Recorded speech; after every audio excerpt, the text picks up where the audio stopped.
ಹಾಂ ಸರಿ ಇದೆ. ಶಂಕರಾಚಾರ್ಯ ಫೋಟೋ ಫೋಕಸ್ ಆಗಿದೆ. ನಾನು ಸ್ಟಾರ್ಟ್ ಮಾಡಿದ್ದೀನಿ. ನಾನು ಸ್ಟಾರ್ಟ್ ಮಾಡಿಬಿಟ್ಟಿದ್ದೀನಿ. ನೀವೇ ಮಾಡಿ. ಅದೇ ನಿಮಗೆ ನನ್ನ ಫೋಕಸ್ ಆಗಿದೆ ತೋರಿಸಿದ್ದೀನಿ ನೋಡ್ಬೇಡಿ. ಜಸ್ಟ್ ನೋಡಿದ್ದೇನೆ. ಫಸ್ಟ್ ಕ್ಲಾಸ್ ಆಗಿದೆ. ಈ ಪೀಠನೂ ಬಂದ್ಬಿಡಿ. Okay okay.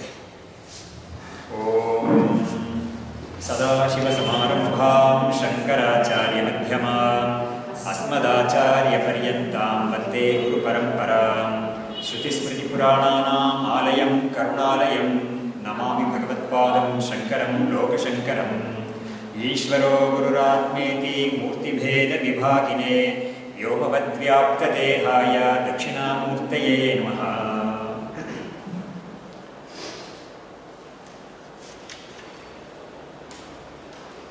ಇದರಲ್ಲಿ ಪೇಜ್ ನಂಬರ್ 40 ಈ ಬುಕ್ಕಲ್ಲಿ.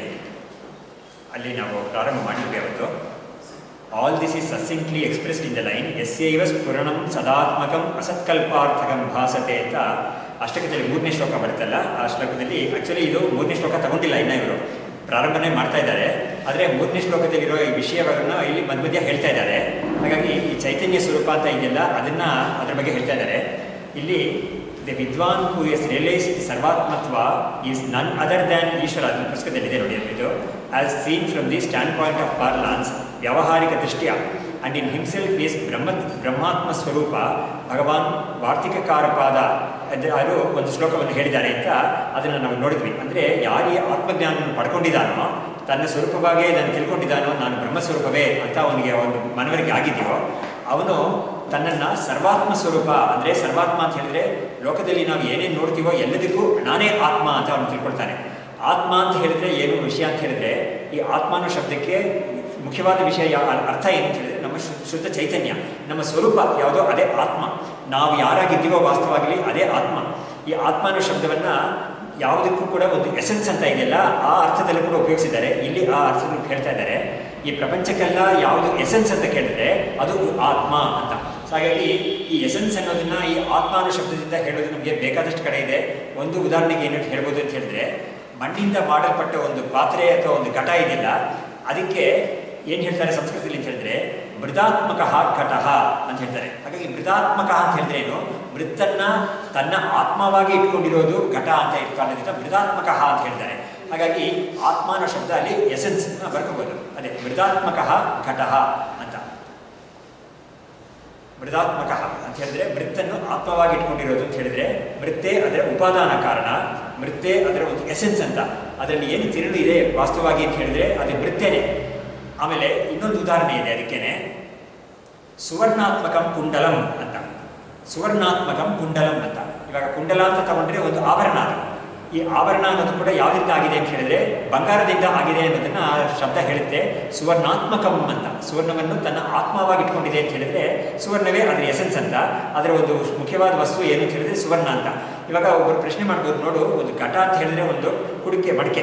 ಆ ಮಡಿಕೆ ಒಂದು ಮಾಡುವಾಗ ಮಣ್ಣು ಮಾತ್ರ ಅಲ್ಲ, ಅದರಲ್ಲಿ ಇವಾಗ ನೀರು ಇದೆಲ್ಲ ಬೆರೆಸಬೇಕಾಗುತ್ತೆ, ಆಮೇಲೆ ಬಿಸಿಲಿಗೆ ಇಡಬೇಕಾಗುತ್ತೆ ಅಥವಾ ಬೆಂಕಿಲಿ ಇಡ್ತಾರೆ, ಅದನ್ನು ಸುಡ್ತಾರೆ ಅದನ್ನು. ಆ್ಯಕ್ಚುಲಿ ಅದಕ್ಕೆ ಅದು ಒಂದು ಕಪ್ಪು ಕಲರ್ ಕೂಡ ಬರುತ್ತೆ ಅದರಲ್ಲಿ. ಹಾಗಾಗಿ ಇದೆಲ್ಲ ಮಾಡ್ತಾರಲ್ಲ, ಅವಾಗ ಬೆಂಕಿ ನೀರು ಇದೆಲ್ಲ ಕೂಡ ಸೇರಿದೆಯಲ್ಲ, ಅವಾಗ ನೀವು ಯಾತಕ್ಕೆ ಇದನ್ನು ಮಣ್ಣು ಅಂತ ಹೇಳ್ತಿದ್ದೀರ ಅಂತ ಕೇಳಿದ್ರೆ, ಮಣ್ಣೆ ಮುಖ್ಯವಾಗಿ ಜಾಸ್ತಿಯಾಗಿರೋದ್ರಿಂದ ಅದರಲ್ಲಿ ಮಣ್ಣೇ ಬೇಕಾಗಿದೆ. ಇವಾಗ ನೀರು ಬೆಂಕಿ ಅದೆಲ್ಲ ಎಲ್ಲೆಡೆ ಇದ್ರೂ ಕೂಡ ಮಣ್ಣಿಲ್ದೆ ಹೋದರೆ ಈ ಮಡಿಕೆ ಆಗೋದೇ ಇಲ್ಲ.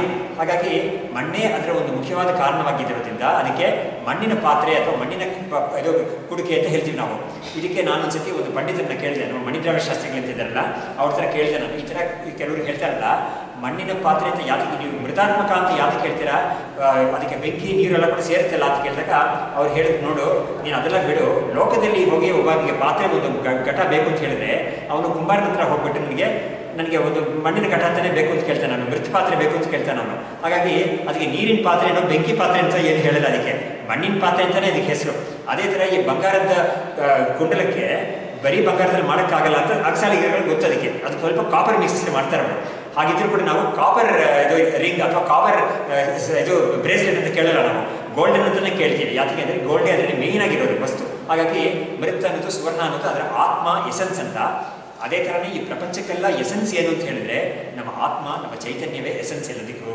ಹಾಗಾಗಿ ತನ್ನನ್ನು ಅವನು ಸರ್ವಾತ್ಮ ಅಂತ ಹೇಳುವಾಗ ಅವನು ಏನು ತಿಳ್ಕೊಳ್ತಾನೆ, ಎಲ್ಲದಕ್ಕೂ ಎಸೆನ್ಸ್ ಆಗಿ ನಾನೇ ಇದ್ದೀನಿ ಈ ಪ್ರಪಂಚದಲ್ಲಿ ಅಂತ ಹೇಳ್ತಾನೆ. ಇದು ಏನು ವಿಶೇಷ ಇದೆ ಅಂತ ಹೇಳಿದ್ರೆ, ಇವಾಗ ಹೇಗೆ ಮಣ್ಣಿನ ಉತ್ಪಾದನೆಗಳು ಎಲ್ಲದರಲ್ಲೂ ಕೂಡ ನಾವು ಮಣ್ಣೇ ಮುಖ್ಯವಾಗಿದೆ ಅಂತ ನಾವು ತಿಳ್ಕೊಳ್ತೀವೋ, ಅವನು ಮಡಿಕೆ ಅಂತ ಹೇಳಿ, ಕುಡಿಕೆ ಅಂತ ಹೇಳಿ, ಸಣ್ಣ ಗೊಂಬೆಗಳು, ದೀಪದ ಇದು ಅಲ್ಲದ ಇದು ಏನು ಬೇಕಾದ್ರೆ ಹೇಳಿ, ಹಾಗಾಗಿ ಯಾವುದೇ ಇದ್ರೂ ಕೂಡ ಅದು ಮಣ್ಣೇ ಅದರ ಉತ್ಪಾದನಾ ಕಾರಣ ಅಂತ ಹೇಳ್ತೀವೋ, ಅದೇ ಥರ ನಾನಾತ್ವ ಈ ಪ್ರಪಂಚದಲ್ಲಿ ಇದೆಯಲ್ಲ, ಬೇಕಾದಷ್ಟು ವಸ್ತುಗಳಿದೆಯಲ್ಲ ನಮಗೆ, ಅದು ಯಾವ್ಯಾವ ವಸ್ತು ಇದೆ, ಶಬ್ದ, ಸ್ಪರ್ಶ, ರೂಪ, ರಸ, ಗಂಧ ಅಂತ ಈ 5 ವಿಷಯಗಳಾಗಿರೋ ವಸ್ತುಗಳಿದೆ. ಆಮೇಲೆ ವಸ್ತುಗಳನ್ನ ನಾವು ತಗೊಂಡು ನೋಡಿದ್ರೆ ಜಡ ಅಂತ ಇದೆ, ಕೆಲವುದನ್ನ ಚೇತನ ಅಂತ ಕೆಲವುದನ್ನ ಹೇಳ್ತೀವಿ. ಆಮೇಲೆ ನಮಗೆ ಎಷ್ಟೊಂದು ವೈವಿಧ್ಯತೆ ಇದೆ ಅಂತ ಹೇಳಿದ್ರೆ, ಒಂದು ನದಿ ಇದೆ, ಸಮುದ್ರ ಇದೆ, ಬೆಟ್ಟ ಇದೆ, ಆಮೇಲೆ ಪ್ರಕೃತಿ ತಗೊಂಡ್ರೆ ಅದರಲ್ಲಿ ಮಳೆ, ಮಿಂಚು, ಗುಡುಗು ಇದೆಲ್ಲವೂ ಇದೆ ನಮಗೆ. ಆದರೆ ಎಲ್ಲದಕ್ಕೂ ಕೂಡ ಯಾವುದು ಎಸೆನ್ಸ್ ಅಂತ ಕೇಳಿದ್ರೆ ಒಂದೇ ಒಂದು ಎಸೆನ್ಸ್ ಇದೆ, ಅದು ಆತ್ಮ, ಅದೇ ಚೈತನ್ಯ ಅಂತ ಎಸೆನ್ಸ್ ಅದು. ಇದಕ್ಕೆ ನಾವು ಹೇಗೆ ಅದನ್ನು ಉಪಪತ್ತಿ ಮಾಡಿ ಹೇಳ್ತೀವಿ, ಹೇಗೆ ತಿಳ್ಕೊಳ್ಬೇಕು ಅಂತ ಹೇಳಿದ್ರೆ, ಒಂದೇ ಇದರಲ್ಲಿ ನೋಡುವಾಗ ನಮಗೆ ವೈವಿಧ್ಯತೆ ಇದೆ. ನೀರನ್ನು ಹೋಗಿ ನಾವು ಬೆಂಕಿ ಅಂತ ಹೇಳೋಕ್ಕಾಗಲ್ಲ, ಆಮೇಲೆ ಬಿಸಿಲನ್ನು ಹೋಗಿ ಚಂದ್ರ ಅಂತ ಹೇಳೋಕ್ಕಾಗಲ್ಲ, ಸೂರ್ಯನ ಚಂದ್ರ ಅಂತ ಹೇಳೋಕ್ಕಾಗಲ್ಲ. ಆದರೂ ಕೂಡ ಇಷ್ಟೊಂದು ವೈವಿಧ್ಯತೆ ಆಪೋಸಿಟ್ಸ್ ಆಗಿದ್ದಾಗ ನಾವು ಎಲ್ಲದಕ್ಕೂ ಒಂದು ಕಾಮನ್ ಫ್ಯಾಕ್ಟರ್ ಒಂದಿದೆ, ಒಂದೇ ಒಂದು ವಸ್ತು ಎಲ್ಲದಕ್ಕೂ ಅಡಿಪಾಯವಾಗಿದೆ ಅಂತ ಹೇಳಿದಾಗ ಅದನ್ನು ಹೇಗೆ ನಾವು ನಂಬೋದು ಅಂತ ಕೇಳಿದ್ರೆ, ಅದಕ್ಕೆ ಒಂದು ಉದಾಹರಣೆ ಯಾವುದು ಅಂತ ಹೇಳಿದ್ರೆ ನಮ್ಮ ಸ್ವಪ್ನ ದೃಷ್ಟಾಂತ. ಮತ್ತೆ ಮತ್ತೆ ನಾವು ಸ್ವಪ್ನಕ್ಕೆ ಬರಬೇಕಾಗಿದೆ, ಯಾಕಂದರೆ ಇಂಥ ವಿಷಯಗಳೆಲ್ಲ ತಿಳ್ಕೊಳ್ಳೋಕ್ಕೆ ನಮಗೆ ವೇದಾಂತದಲ್ಲಿ ಸ್ವಪ್ನವನ್ನು ತುಂಬ ಅದಕ್ಕೆ ಬಳಸಿದ್ದಾರೆ. ನಾವು ಅದನ್ನು ಸ್ವಪ್ನ ಮುಖಾಂತರ ಹೇಳ್ತೀವಿ. ಇವಾಗ ಸ್ವಪ್ನದಲ್ಲಿ ನಾವು ಯಾವಾಗಲೂ ನಮಗೆ ಇದು ಸ್ವಪ್ನ ಯಾವುದು ಅಂತ ಹೇಳಿದ್ರೆ ಜಾತ್ರೆ. ಸ್ವಪ್ನದಲ್ಲಿ ನಾವು ಜಾತ್ರೆ ಕಾಣ್ತೀವಿ ಅಂತ ಇಟ್ಕೊಳ್ಳೋಣ. ಈ ಜಾತ್ರೆಯಲ್ಲಿ ಎಷ್ಟೊಂದು ವೈವಿಧ್ಯತೆ ಇದೆ, ಅದಕ್ಕಾಗಿ ಜಾತ್ರೆ ತೊಗೊಳ್ತೀನಿ ನಾನು ಯಾವಾಗಲೂ ಕೂಡ. ಇವಾಗ ನಮ್ಮ ಒಂದು ಕ್ಲಾಸ್ ರೂಮಲ್ಲಿ ಇರೋ ಥರನೋ ಅಥವಾ ಒಂದು ಟ್ರೈನಲ್ಲಿ ಹೋಗೋ ಥರನೋ ಹೇಳ್ಬೋದು, ಅದರಲ್ಲೂ ಇದೆಲ್ಲ ಹೇಳ್ಬೋದು. ಆದರೆ ಜಾತ್ರೆಯಲ್ಲಿ ನಮಗೆ ಎಲ್ಲವೂ ಬೇಕಾದಷ್ಟು ಕಣ್ಣಿಗೆ ಚೆನ್ನಾಗಿ ಕಾಣಿಸುತ್ತೆ. ಅದು ಒಂದು ಏನು ಅಂತ ಹೇಳಿದ್ರೆ, ಸಾವಿರಾರು ಜನ ಬಂದಿರ್ತಾರೆ ಅದಕ್ಕೆ ಒಂದು ಜಾತ್ರೆಯಲ್ಲಿ. ಆಮೇಲೆ ಇದು ವೈವಿಧ್ಯತೆ ಹೇಗಿರುತ್ತೆ ಅಂತ ಹೇಳಿದ್ರೆ, ಪ್ರಾಣಿ, ಪಕ್ಷಿ ಇದೆಲ್ಲ ಕೂಡ ನೋಡ್ಬೋದು, ಅದರಲ್ಲಿ ಕೂಡ ವೆರೈಟಿ ನೋಡ್ಬೋದು. ಏನು ಅಂತ ಹೇಳಿದ್ರೆ, ಒಂದು ಜಾತ್ರೆ ಅಂತ ಹೇಳಿದ್ರೆ ತುಂಬ ಕಡೆ ಹಣ ಖರ್ಚು ಮಾಡಿ ಮಾಡೋರು ಆನೆ ತಂದಿರ್ತಾರೆ, ಒಂದು ಉತ್ಸವಕ್ಕೆ ಆನೆ ತಂದಿರ್ತಾರೆ, ಅಥವಾ ಗೋಪೂಜೆಗೆ ಅಶ್ವ ಪೂಜೆ ಇದೆಲ್ಲ ಕೂಡ ಮಾಡ್ತಾರೆ. ಹಾಗಾಗಿ ಕುದುರೆಗಳು, ಆನೆಗಳು, ಹಸುಗಳು ಬಂದಿರುತ್ತೆ. ಆಮೇಲೆ ಸ್ವಲ್ಪ ಖಂಡಿತ ಏನೇವಿಂತ ಒಂದು ಜನ ಸೇರಿದ್ರೆ ನಾಯಿಗಳೆಲ್ಲ ಇದ್ದೇ ಇರುತ್ತೆ ಎಲ್ಲದರ ಕಡೆ. ಆಮೇಲೆ ಪ್ರಕೃತಿ ಹೊರಗಡೆ ಓಪನ್ ಸ್ಪೇಸಲ್ಲಿ ಜಾತ್ರೆ ಎಲ್ಲ ನಡೆಯುತ್ತೆ, ಅದರಿಂದ ಕಾಗೆ ನೋಡ್ಬೋದು, ಇಂಥ ಪಕ್ಷಿಗಳೆಲ್ಲ ನೋಡ್ಬೋದು ನಾವು. ಇದು ಬಿಟ್ಟು ಜನರು ಬಂದಿರ್ತಾರಲ್ಲ ಬೇಕಾದಷ್ಟು ಜನ, ಆ ಜನರಲ್ಲಿ ಕೂಡ ನಾವು ವೈವಿಧ್ಯತೆ ನೋಡ್ಬೋದು. ಏನು ಅಂತ ಹೇಳಿದ್ರೆ, ಬೇಕಾದಷ್ಟು ನಾನು ಶೃಂಗೇರಿ ನೋಡ್ತೀನಿ, ಶೃಂಗೇರಿಯಲ್ಲೆಲ್ಲ ಯಾವಾಗ ಎಷ್ಟೋ ಸತಿ ಹೋಗಿದಾಗ ನೋಡಿದ್ದೀನಿ, ಎಷ್ಟೋ ಗುಂಪು ಜನ ಬರ್ತಾ ಇರ್ತಾರೆ, ಅಮ್ಮನವ್ರ ದೇವಸ್ಥಾನ ಮುಂದೆ ನಿಂತಿರ್ತಾರೆ. ಆದರೆ ಮುಸಲ್ಮಾನರು ಬರ್ತಾರೆ. ಮುಸಲ್ಮಾನರು ಬಂದು ಹೊರಗಡೆ ಇರ್ತಾರೆ, ದೇವಸ್ಥಾನ ಹೊರಗಡೆ ಇದು ಕೈ ಮುಗಿತಾರೆ. ಕೆಲವು ಸತಿ ಒಂದು ಕರ್ಪೂರ ಹಚ್ಬಿಟ್ಟು ಹೋಗ್ತಾರೆ. ಅವರು ಒಳಗಡೆ ಪ್ರವೇಶ ಮಾಡಬಾರ್ದು ಅಂತ ಒಂದು ನಿಯಮ ಅವ್ರಿಗೆ ಇಟ್ಕೊಂಡಿದ್ದಾರೆ, ಅಥವಾ ಇವರು ಬಿಡಲ್ಲ ಅಂತ ಒಂದು ಇರ್ಬೋದು ಅವರಿಗೆ. ಆದರೆ ಅವರಿಗೆ ನಂಬಿಕೆ ಇದೆ, ಈ ಥರ ಈ ದೇವಿ ಹತ್ರ ಪ್ರಾರ್ಥನೆ ಮಾಡಿಕೊಂಡ್ರೆ ನಮಗೆ ನಡೆಯುತ್ತೆ ಅಂತ. ಶೃಂಗೇರಿ ಅಕ್ಕಪಕ್ಕದಲ್ಲಿರೋರಿಗೆಲ್ಲ ಒಂದು ಪ್ರಸಿದ್ಧಿ ಆಗಿದೆ ಅದು. ಹೀಗೆ ಬರ್ತಾರೆ. ಹಾಗಾಗಿ ಜಾತ್ರೆ ಅಂತ ಹೇಳಿದಾಗ ತುಂಬ ಜನ ಸುಮ್ಮನೆ ನೋಡೋಕ್ಕಾದ್ರೂ ಬರ್ತಾರೆ. ಹಾಗಾಗಿ ನಾನಾ ಜನಗಳು ಬರ್ತಾರೆ, ನಾನಾ ಮತಕ್ಕೆ ಸೇರಿದ್ದವರು, ನಾನಾ ಇದಕ್ಕೆ ಸೇರಿದ್ರೆಲ್ಲ ಫಾಲೋಯಿಂಗ್ ಅಂತ ಇದೀವಲ್ಲ ಅದೆಲ್ಲ ಬರ್ತಾರೆ. ಕ್ರಿಶ್ಚಿಯನ್ಸ್, ಮುಸ್ಲಿಮ್ಸ್ ಎಲ್ಲರೂ ಬರ್ತಾರೆ. ಅದು ಮುಸ್ಲಿಮ್ಸ್ ಅಂತ ಯಾಕೆ ಹೇಳ್ತೀನಿ ಅಂತ ಹೇಳಿದ್ರೆ, ಅದನ್ನು ನೋಡಿದ ತಕ್ಷಣ ನಮಗೆ ಗೊತ್ತಾಗುತ್ತೆ, ಅವರು ಕಪ್ಪು ಇದಾಕೊಂಡಿರ್ತಾರೆ. ಹಾಗಾಗಿ ಅಂಥದ್ದು ಬರ್ತಾರೆ. ಆಮೇಲೆ ತಿಂಡಿ ತಿನಿಸುಗಳೆಲ್ಲ ಮಾರಕ್ಕೆ ತುಂಬ ಜನ ಬರ್ತಾರೆ. ಯಾಕಂದರೆ ಇವಾಗ ಕಡಲೆಕಾಯಿ ಪರಿಷೆ ಅಂತ ನಡೆಯುತ್ತಲ್ಲ ಬಸವನಗುಡಿಯಲ್ಲಿ ವರ್ಷಕ್ಕೊಂದ್ಸತಿ, ಅವಾಗ ಸಾವಿರಾರು ಜನ ವ್ಯಾಪಾರಿಗಳೇ ಬರ್ತಾರೆ. ಅವ್ರಿಗೆಲ್ಲ ಒಂದೇ ಒಂದು ವರ್ಷದಲ್ಲಿ ಈ ಥರ ಒಂದು ಕಡೆ ಬರುತ್ತೆ ಅಂತ ಗೊತ್ತವರಿಗೆ. ಅವರು ಬಂದಿರೋರು 99% ಯಾರು ಕೂಡ ದೇವಸ್ಥಾನಕ್ಕೆ ಹೋಗಿ ಕೈ ಮುಗಿಯೋರಲ್ಲ ಅವರು. ಅಟ್ಲೀಸ್ಟ್ ಈ ಕಡಲೆಕಾಯಿ ಪರಿಷೆ ದೇವಸ್ಥಾನಕ್ಕೆ ಹೋಗಿ ಕೈ ಮುಗಿಯೋರಲ್ಲ ಅವರು ಬಂದಿರೋದು ಒಂದೇ ಒಂದು ಉದ್ದೇಶ ಏನು ಅಂತ ಹೇಳಿದ್ರೆ, ವ್ಯಾಪಾರಕ್ಕಾಗಿ ಬಂದಿದ್ದವರು. ಅವ್ರು ಸಾಮಾನೆಲ್ಲ ತಂದಿರ್ತಾರೆ, ಅವರು ವ್ಯಾಪಾರ ಮಾಡ್ಕೊಂಡು ಹೋಗ್ತಾರೆ ಅವರು. ಹೀಗೆ ಅಂಥ ಜನರು ನೋಡ್ಬೋದು ನಾವು. ಹೀಗೆ ನಮಗೆ ಒಂದು ವೈಡ್ ವೆರೈಟಿ ಸಿಗುತ್ತೆ ನಮಗೆ. ಆಮೇಲೆ ಮುಖ್ಯವಾಗಿ ಎಲ್ಲದಕ್ಕಿಂತ ಜಾತ್ರೆಯಲ್ಲಿ ಮೇನ್ ಅಟ್ರಾಕ್ಷನ್ ಯಾವುದು ಅಂದರೆ, ಆ ರಥೋತ್ಸವ ನಡೆಯುತ್ತೆ. ಆ ರಥ ಯಾವುದರಿಂದ ಮಾಡಿರ್ತಾರೆ, ಮರದಿಂದ ಮಾಡಿರ್ತಾರೆ ಅವರು. ಹೀಗೆ ನಾವು ಒಂದು ಸ್ವಪ್ನದಲ್ಲಿ ಈ ಥರ ಒಂದು ಜಾತ್ರೆಯನ್ನು ನಾವು ನೋಡಿಬಿಟ್ಟು, ಸ್ವಪ್ನ ಆದಮೇಲೆ ನಾವು ಸ್ವಪ್ನದಿಂದ ಹೊರಗಡೆ ಬಂದ ಮೇಲೆ ನಾವು ಅದನ್ನು ಯೋಚನೆ ಮಾಡಿ ನೋಡಿದಾಗ ನಮಗೆ ಬೇಕಾದಷ್ಟು ಮಾಹಿತಿ ಸಿಗುತ್ತೆ. ಒಂದು ಮುಖ್ಯವಾದ ಯಾವುದು ಅಂತ ಹೇಳಿದ್ರೆ, ಇಷ್ಟೊಂದು ವೈವಿಧ್ಯತೆ ನೋಡಿದ್ವಲ್ಲ, ಅದೆಲ್ಲ ಯಾವುದರಿಂದ ಮಾಡಲ್ಪಟ್ಟಿದೆ ಅಂತ ಒಂದು ಪ್ರಶ್ನೆ ಮಾಡಿದ್ರೆ, ಲೋಕದಲ್ಲಿ ನಾವು ಎಚ್ಚರಾವಸ್ಥೆಯಲ್ಲಿ ಏನು ಮಾಡ್ತೀವಿ, ಒಂದು ರಥವನ್ನು ನೋಡಿ ಇದು ಮರ ಅಂತ ಹೇಳ್ತೀವಿ, ಅಥವಾ ಈ ಥರದ್ದು ಎಷ್ಟೋ ಜನ ಕೂತಿರೋ ಚೇರ್ ನೋಡ್ಬಿಟ್ಟು ಇದು ಪ್ಲಾಸ್ಟಿಕ್ ಅಂತ ಹೇಳ್ತೀವಿ. ಆಮೇಲೆ ಮರವನ್ನು ನೋಡಿಬಿಟ್ಟು ಅದು ಎಲೆ ಗಿಡ ಇದೆಲ್ಲ ಇದೆ ಅಂತ ಹೇಳ್ತೀವಿ. ಹೀಗೆ ನಮಗೆ ಒಂದೊಂದು ವಸ್ತುವನ್ನು ಒಂದೊಂದು ಬೇರೆ ಬೇರೆ ಕೇಳೋ ನಾವು ಸ್ವಪ್ನದಲ್ಲೂ ಕೂಡ ಸ್ವಪ್ನ ಕಾಣ್ತಾ ಇದ್ದಾಗ ನಾವು ಇದೆಲ್ಲ ಬೇರೆ ಬೇರೆ ಅಂತ ಅದಕ್ಕೆ ಹೆಸರಿಗೆ ಕೊಟ್ಟಿದ್ವಿ ನಾವು. ಆದರೆ ಏನಾಯಿತು ಅಂತ ಹೇಳಿದ್ರೆ, ನಮಗೆ ಕೊನೆಯಲ್ಲಿ ಸ್ವಪ್ನದಿಂದ ನಾವು ಅನಲೈಸ್ ಮಾಡಿ ನೋಡುವಾಗ ಖಂಡಿತ ಆ ಒಂದು ರಥ ಇದೆಯಲ್ಲ, ಅದನ್ನು ಕಾರ್ಪೆಂಟ್ರಿ ಯಾರು ಮಾಡಿ ಇರಲಿಲ್ಲ ಅಲ್ಲಿ. ಅದೇ ಥರ ಈ ಪ್ಲಾಸ್ಟಿಕ್ ಚೇರ್ಸ್ ಎಲ್ಲ ಯಾವ ಫ್ಯಾಕ್ಟ್ರಿಯಿಂದ ಅವರು ಮಾಡಿಬಿಟ್ಟು ಅದನ್ನು ತಗೊಂಡ್ಬಿಟ್ಟು ಇರಲಿಲ್ಲ ಅಲ್ಲಿ. ನಮಗೆ ಸ್ವಪ್ನದಲ್ಲಿ ಹಠಾತ್ತಾಗಿ ನಮಗೆ ಒಳಗಡೆ ಎಲ್ಲವೂ ಸೃಷ್ಟಿ ಆಗೋಗ್ಬಿಟ್ಟಿದೆ ಅದರಲ್ಲಿ. ಹಾಗಾಗಿ ಒಂದೇ ಒಂದು ವ್ಯಕ್ತಿ ಮಾತ್ರ ಮಲಗಿದ್ದಾನೆ, ಅವನು ಅವನ ಸ್ವಪ್ನದಲ್ಲಿ ಇಷ್ಟೊಂದು ವೈವಿಧ್ಯತೆ ಕಾಣ್ತಾ ಇದೆ ಅಂತ ಹೇಳಿದ್ರೆ ಆ ಒಬ್ಬನಿಂದನೇ ಎಲ್ಲವೂ ಹೊರಹೊಮ್ಮಿದ್ದು ಬಂದಿದೆ ಅನ್ನೋದು ಗೊತ್ತಾಗುತ್ತೆ. ಆಮೇಲೆ ಅವಳಿಗೆಲ್ಲ ಮುಖ್ಯವಾದ ಒಂದು ಉಪಾದಾನ ಕಾರಣ ಯಾವುದು ಅಂತ ಹೇಳಿದ್ರೆ ಈ ಒಂದು ವ್ಯಕ್ತಿನೇ. ಆ ವ್ಯಕ್ತಿ ಏನು ವಾಸ್ತವವಾಗಿ ಚೈತನ್ಯ ಸ್ವರೂಪ, ಚಿತ್ ಸ್ವರೂಪ. ಆ ಚಿತ್ ಸ್ವರೂಪವೇ ಈ ಜ್ಞಾನ ಸ್ವರೂಪವೇ ಮರದ ಒಂದು ರಥವಾಗಿ, ಆಮೇಲೆ ಪ್ಲಾಸ್ಟಿಕ್ ವಸ್ತುಗಳಾಗಿ, ಆಮೇಲೆ ಎಷ್ಟು ಇದು ಮನುಷ್ಯರು ಪ್ರಾಣಿಗಳೆಲ್ಲ ಹೇಳಿದಾಗ ಅದೆಲ್ಲ ಮಾಂಸಮಯ ಅಂತ ಹೇಳಬೇಕು, ಅದನ್ನು ಖಂಡಿತ ಒಪ್ಕೋಬೇಕು. ಅದಾಗಿ ಎಲ್ಲವೂ ಕೂಡ ಈ ಒಂದೇ ಚೈತನ್ಯವೇ ಈ ಥರ ತೋರ್ಕೊಳ್ತಾ ಇದೆ ಅಂತ ಬಂದಾಗ ನಮ್ಗೆ ಗೊತ್ತಾಗುತ್ತೆ ಈ ಚೈತನ್ಯವೇ ಎಲ್ಲದಕ್ಕೂ ಕಾರಣ, ಮೂಲ ಕಾರಣ ಅಂತ ಗೊತ್ತಾಗ್ತದೆ. ನೀವು ಏನೇ ಹೆಸರು ಕೊಡಿ ಪರವಾಗಿಲ್ಲ, ಆದರೆ ಅದಕ್ಕೆ ಕಾರಣ ಒಂದೇನೆ.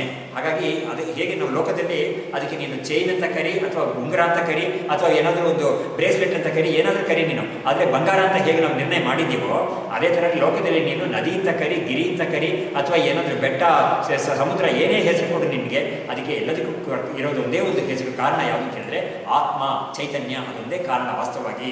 ಅದಕ್ಕೆ ನಮಗೆ ಚೆನ್ನಾಗಿ ಅದು ಗೊತ್ತಾಗಬೇಕು, ಮನವರಿಕೆ ಆಗಬೇಕು ಅನ್ನೋಕ್ಕಾಗಿ ನಾನು ಸ್ವಪ್ನ ದೃಷ್ಟಾಂತ ತಗೊಂಡೆ. ಆದರೆ ಲೋಕದಲ್ಲಿ ಜಾಗೃತ ವ್ಯವಸ್ಥೆಯಲ್ಲಿ ಕೂಡ ಹೀಗೆ ಅದು ಅಂತ ನಾವು ಮನವರಿಕೆ ಮಾಡ್ಕೋಬೇಕು. ಅದು ಇಟ್ಕೊಂಡ್ರೆ ನಮಗೆ ಈ ದಕ್ಷಿಣಾಮೂರ್ತಿ ಸ್ತೋತ್ರ ಅನ್ನೋದು ರೆಲೆವೆಂಟ್ ಆಗುತ್ತೆ, ಎಲ್ಲರೂ ರೆಲೆವೆಂಟ್ ಆಗೋದೇ ಇಲ್ಲ. ಹಾಗಾಗಿ ಆ ದೃಷ್ಟಿಯಲ್ಲಿ ನಾವು ನೋಡಬೇಕು ಲೋಕವನ್ನು. ಹಾಗಾಗಿ ಲೋಕದಲ್ಲಿ ಆ ವಸ್ತು ಹೀಗಿಸ್ತು ಅಂತ ಬೇರೆ ಬೇರೆ ಹೆಸರು ಕೊಡು ಪರವಾಗಿಲ್ಲ, ವ್ಯವಹಾರಕ್ಕೆ ಹೆಸರು ಬೇಕೇ ಬೇಕು. ಇವಾಗ ಅವನಿಗೆ ಒಂದು ಮಣ್ಣಿನ ಪಾತ್ರೆಯಲ್ಲಿ ನೀರಿಟ್ಕೋಬೇಕು. ಇವಾಗ ಬೇಸಿಗೆ ಬರ್ತಾ ಇದೆ, ಎಷ್ಟೊಂದು ಜನ ಮಾರ್ತಾರೆ ಇದರಲ್ಲಿ ರಾಮಕೃಷ್ಣಾಶ್ರಮ ಎದುರುಗಡೆ ಎಲ್ಲ ಎಷ್ಟೊಂದು ಜನ ಮಾರಕ್ಕೆ ಇಟ್ಕೊಂಡಿದ್ದಾರೆ. ತುಂಬ ಜನ ಕಾರಲ್ಲಿ ಹೋಗೋರು, ಸ್ಕೂಟ್ರಲ್ಲಿ ಹೋಗೋರೆಲ್ಲ ನಿಂತು ಸ್ವಲ್ಪ ಬೆಲೆ ಮಾತಾಡಿ ಚೌಕಾಸಿ ಮಾಡಿ ತಗೊಂಡೋಗ್ತಾರೆ ಮನೆಗಳಿಗೆ. ಅವ್ರಿಗೆಲ್ಲ ಫ್ರಿಡ್ಜ್ ಇಲ್ವಾ, ಎಲ್ಲ ಇದೆ. ಇದರಲ್ಲಿ ಈ ಮರದ ಪಾತ್ರೆಯಲ್ಲಿ ಇಟ್ಕೊಂಡು ನಾವು ನೀರು ಕುಡಿಬೇಕು ಅಂತ ಒಂದು ತುಂಬ ತಣ್ಣಗಿರುತ್ತೆ, ತುಂಬ ಸಂತೋಷ ಇರುತ್ತೆ ಅವರಿಗೆ. ಎಲ್ಲದಕ್ಕಿಂತ ಮಣ್ಣಿನ ವಾಸನೆ ಒಂದಿದೆಯಲ್ಲ, ಅದು ಒಂದು ಜೊತೆಗೆ ಬರುತ್ತೆ ನೀರು ಜೊತೆಗೆ, ಅದಕ್ಕಾಗಿ ಅವ್ರು ತಗೊಳ್ತಾರೆ. ಹಾಗೆ ಏನೇ ಮಾಡ್ತಾ ಕೂಡ ಈ ಒಂದು ವಸ್ತುವಿಗೆ ನೀನು ಏನೇ ಹೆಸರು ಕೊಡು ಪರವಾಗಿಲ್ಲ. ಕುಂಬಾರನ ಹತ್ರ ಹೋಗ್ಬಿಟ್ಟು ಒಬ್ಬ ಬಂದ್ಬಿಟ್ಟು ನನಗೆ ಒಂದು ಮಣ್ಣಿನ ಒಂದು ಪಾತ್ರೆ ಕೊಡಪ್ಪ ಅಂತ ಕೇಳುವಾಗ ಅವನೊಂದು ಮಣ್ಣಿನ ಮುದ್ದೆ ಕೊಟ್ಟರೆ ಪ್ರಯೋಜನ ಇಲ್ಲ ಅದು. ಯಾಕಂದರೆ ನೋಡು ಅವ್ನು ಹೇಳ್ಬೋದು, ನೋಡಿ ಉಪನಿಷತ್ತಲ್ಲಿ ಹೇಳಿದಾರಲ್ಲ ಎಲ್ಲವೂ ಕೂಡ ಮಣ್ಣೇನೆ ಅಂತ ಹೇಳಿದಾರಲ್ಲ ಅಂತ ಕೇಳಿದ್ರೆ ಇಲ್ಲ ಅದು ಪ್ರಯೋಜನ ಅಲ್ಲಿ ಅವನಿಗೆ ಕೆಲಸಕ್ಕೆ ಅದು ಮಣ್ಣಿನ ಮುದ್ದೆ ಕೊಟ್ಟರೆ ಪ್ರಯೋಜನ ಇಲ್ಲ.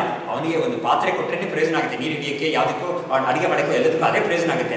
ಹಾಗಾಗಿ ಲೋಕದಲ್ಲಿ ನಾವು ಎಲ್ಲವೂ ಆತ್ಮ ಅಂತ ಹೇಳಿದಾಗ ನೋಡಿ, ಇದನ್ನು ತಗೊಂಬ ಅನ್ನೋರು ಹೇಳುವಾಗ ಆತ್ಮ ತಗೊಂಬ ಅಥವಾ ಈ ಆತ್ಮನಲ್ಲಿ ಇದೆಲ್ಲ ಆತ್ಮ ಅಂತ ಹೇಳಿದ್ರೆ ಅದು ವೇದಾಂತಿಗಳಿಗೆ ಕೂಡ ಬೇಜಾರಾಗ್ಬಿಡುತ್ತೆ ಅದು. ಯಾಕಂದರೆ ಅವ್ರಿಗೂ ಕೂಡ ಹೊಟ್ಟೆ ಹಸಿವು ಅಂತ ಹೇಳ್ಬಿಟ್ಟು ಅಡುಗೆ ಬಡಿಸ್ತೀನಿ ಅಂತ ಹೇಳಿದಾಗ ನಿನಗೆ ಆತ್ಮ ಬಡಿಸಲ್ಲ ಅಂತ ಕೇಳುವಾಗ ಏನಪ್ಪ ಇದು ಸಾಕು ಅವತ್ತಲ್ಲೇ ಬಿಡಿ, ನೀನು ನಾವು ಪಾಠ ಮಾಡುವಾಗಿರಲಿ ಅದೆಲ್ಲ ಸಾಕು, ಆದರೆ ವ್ಯವಹಾರಕ್ಕೆ ಅದೆಲ್ಲ ಬೇಡ ಅಂತ ಅವನೇ ಹೇಳ್ಬಿಡ್ತಾನೆ.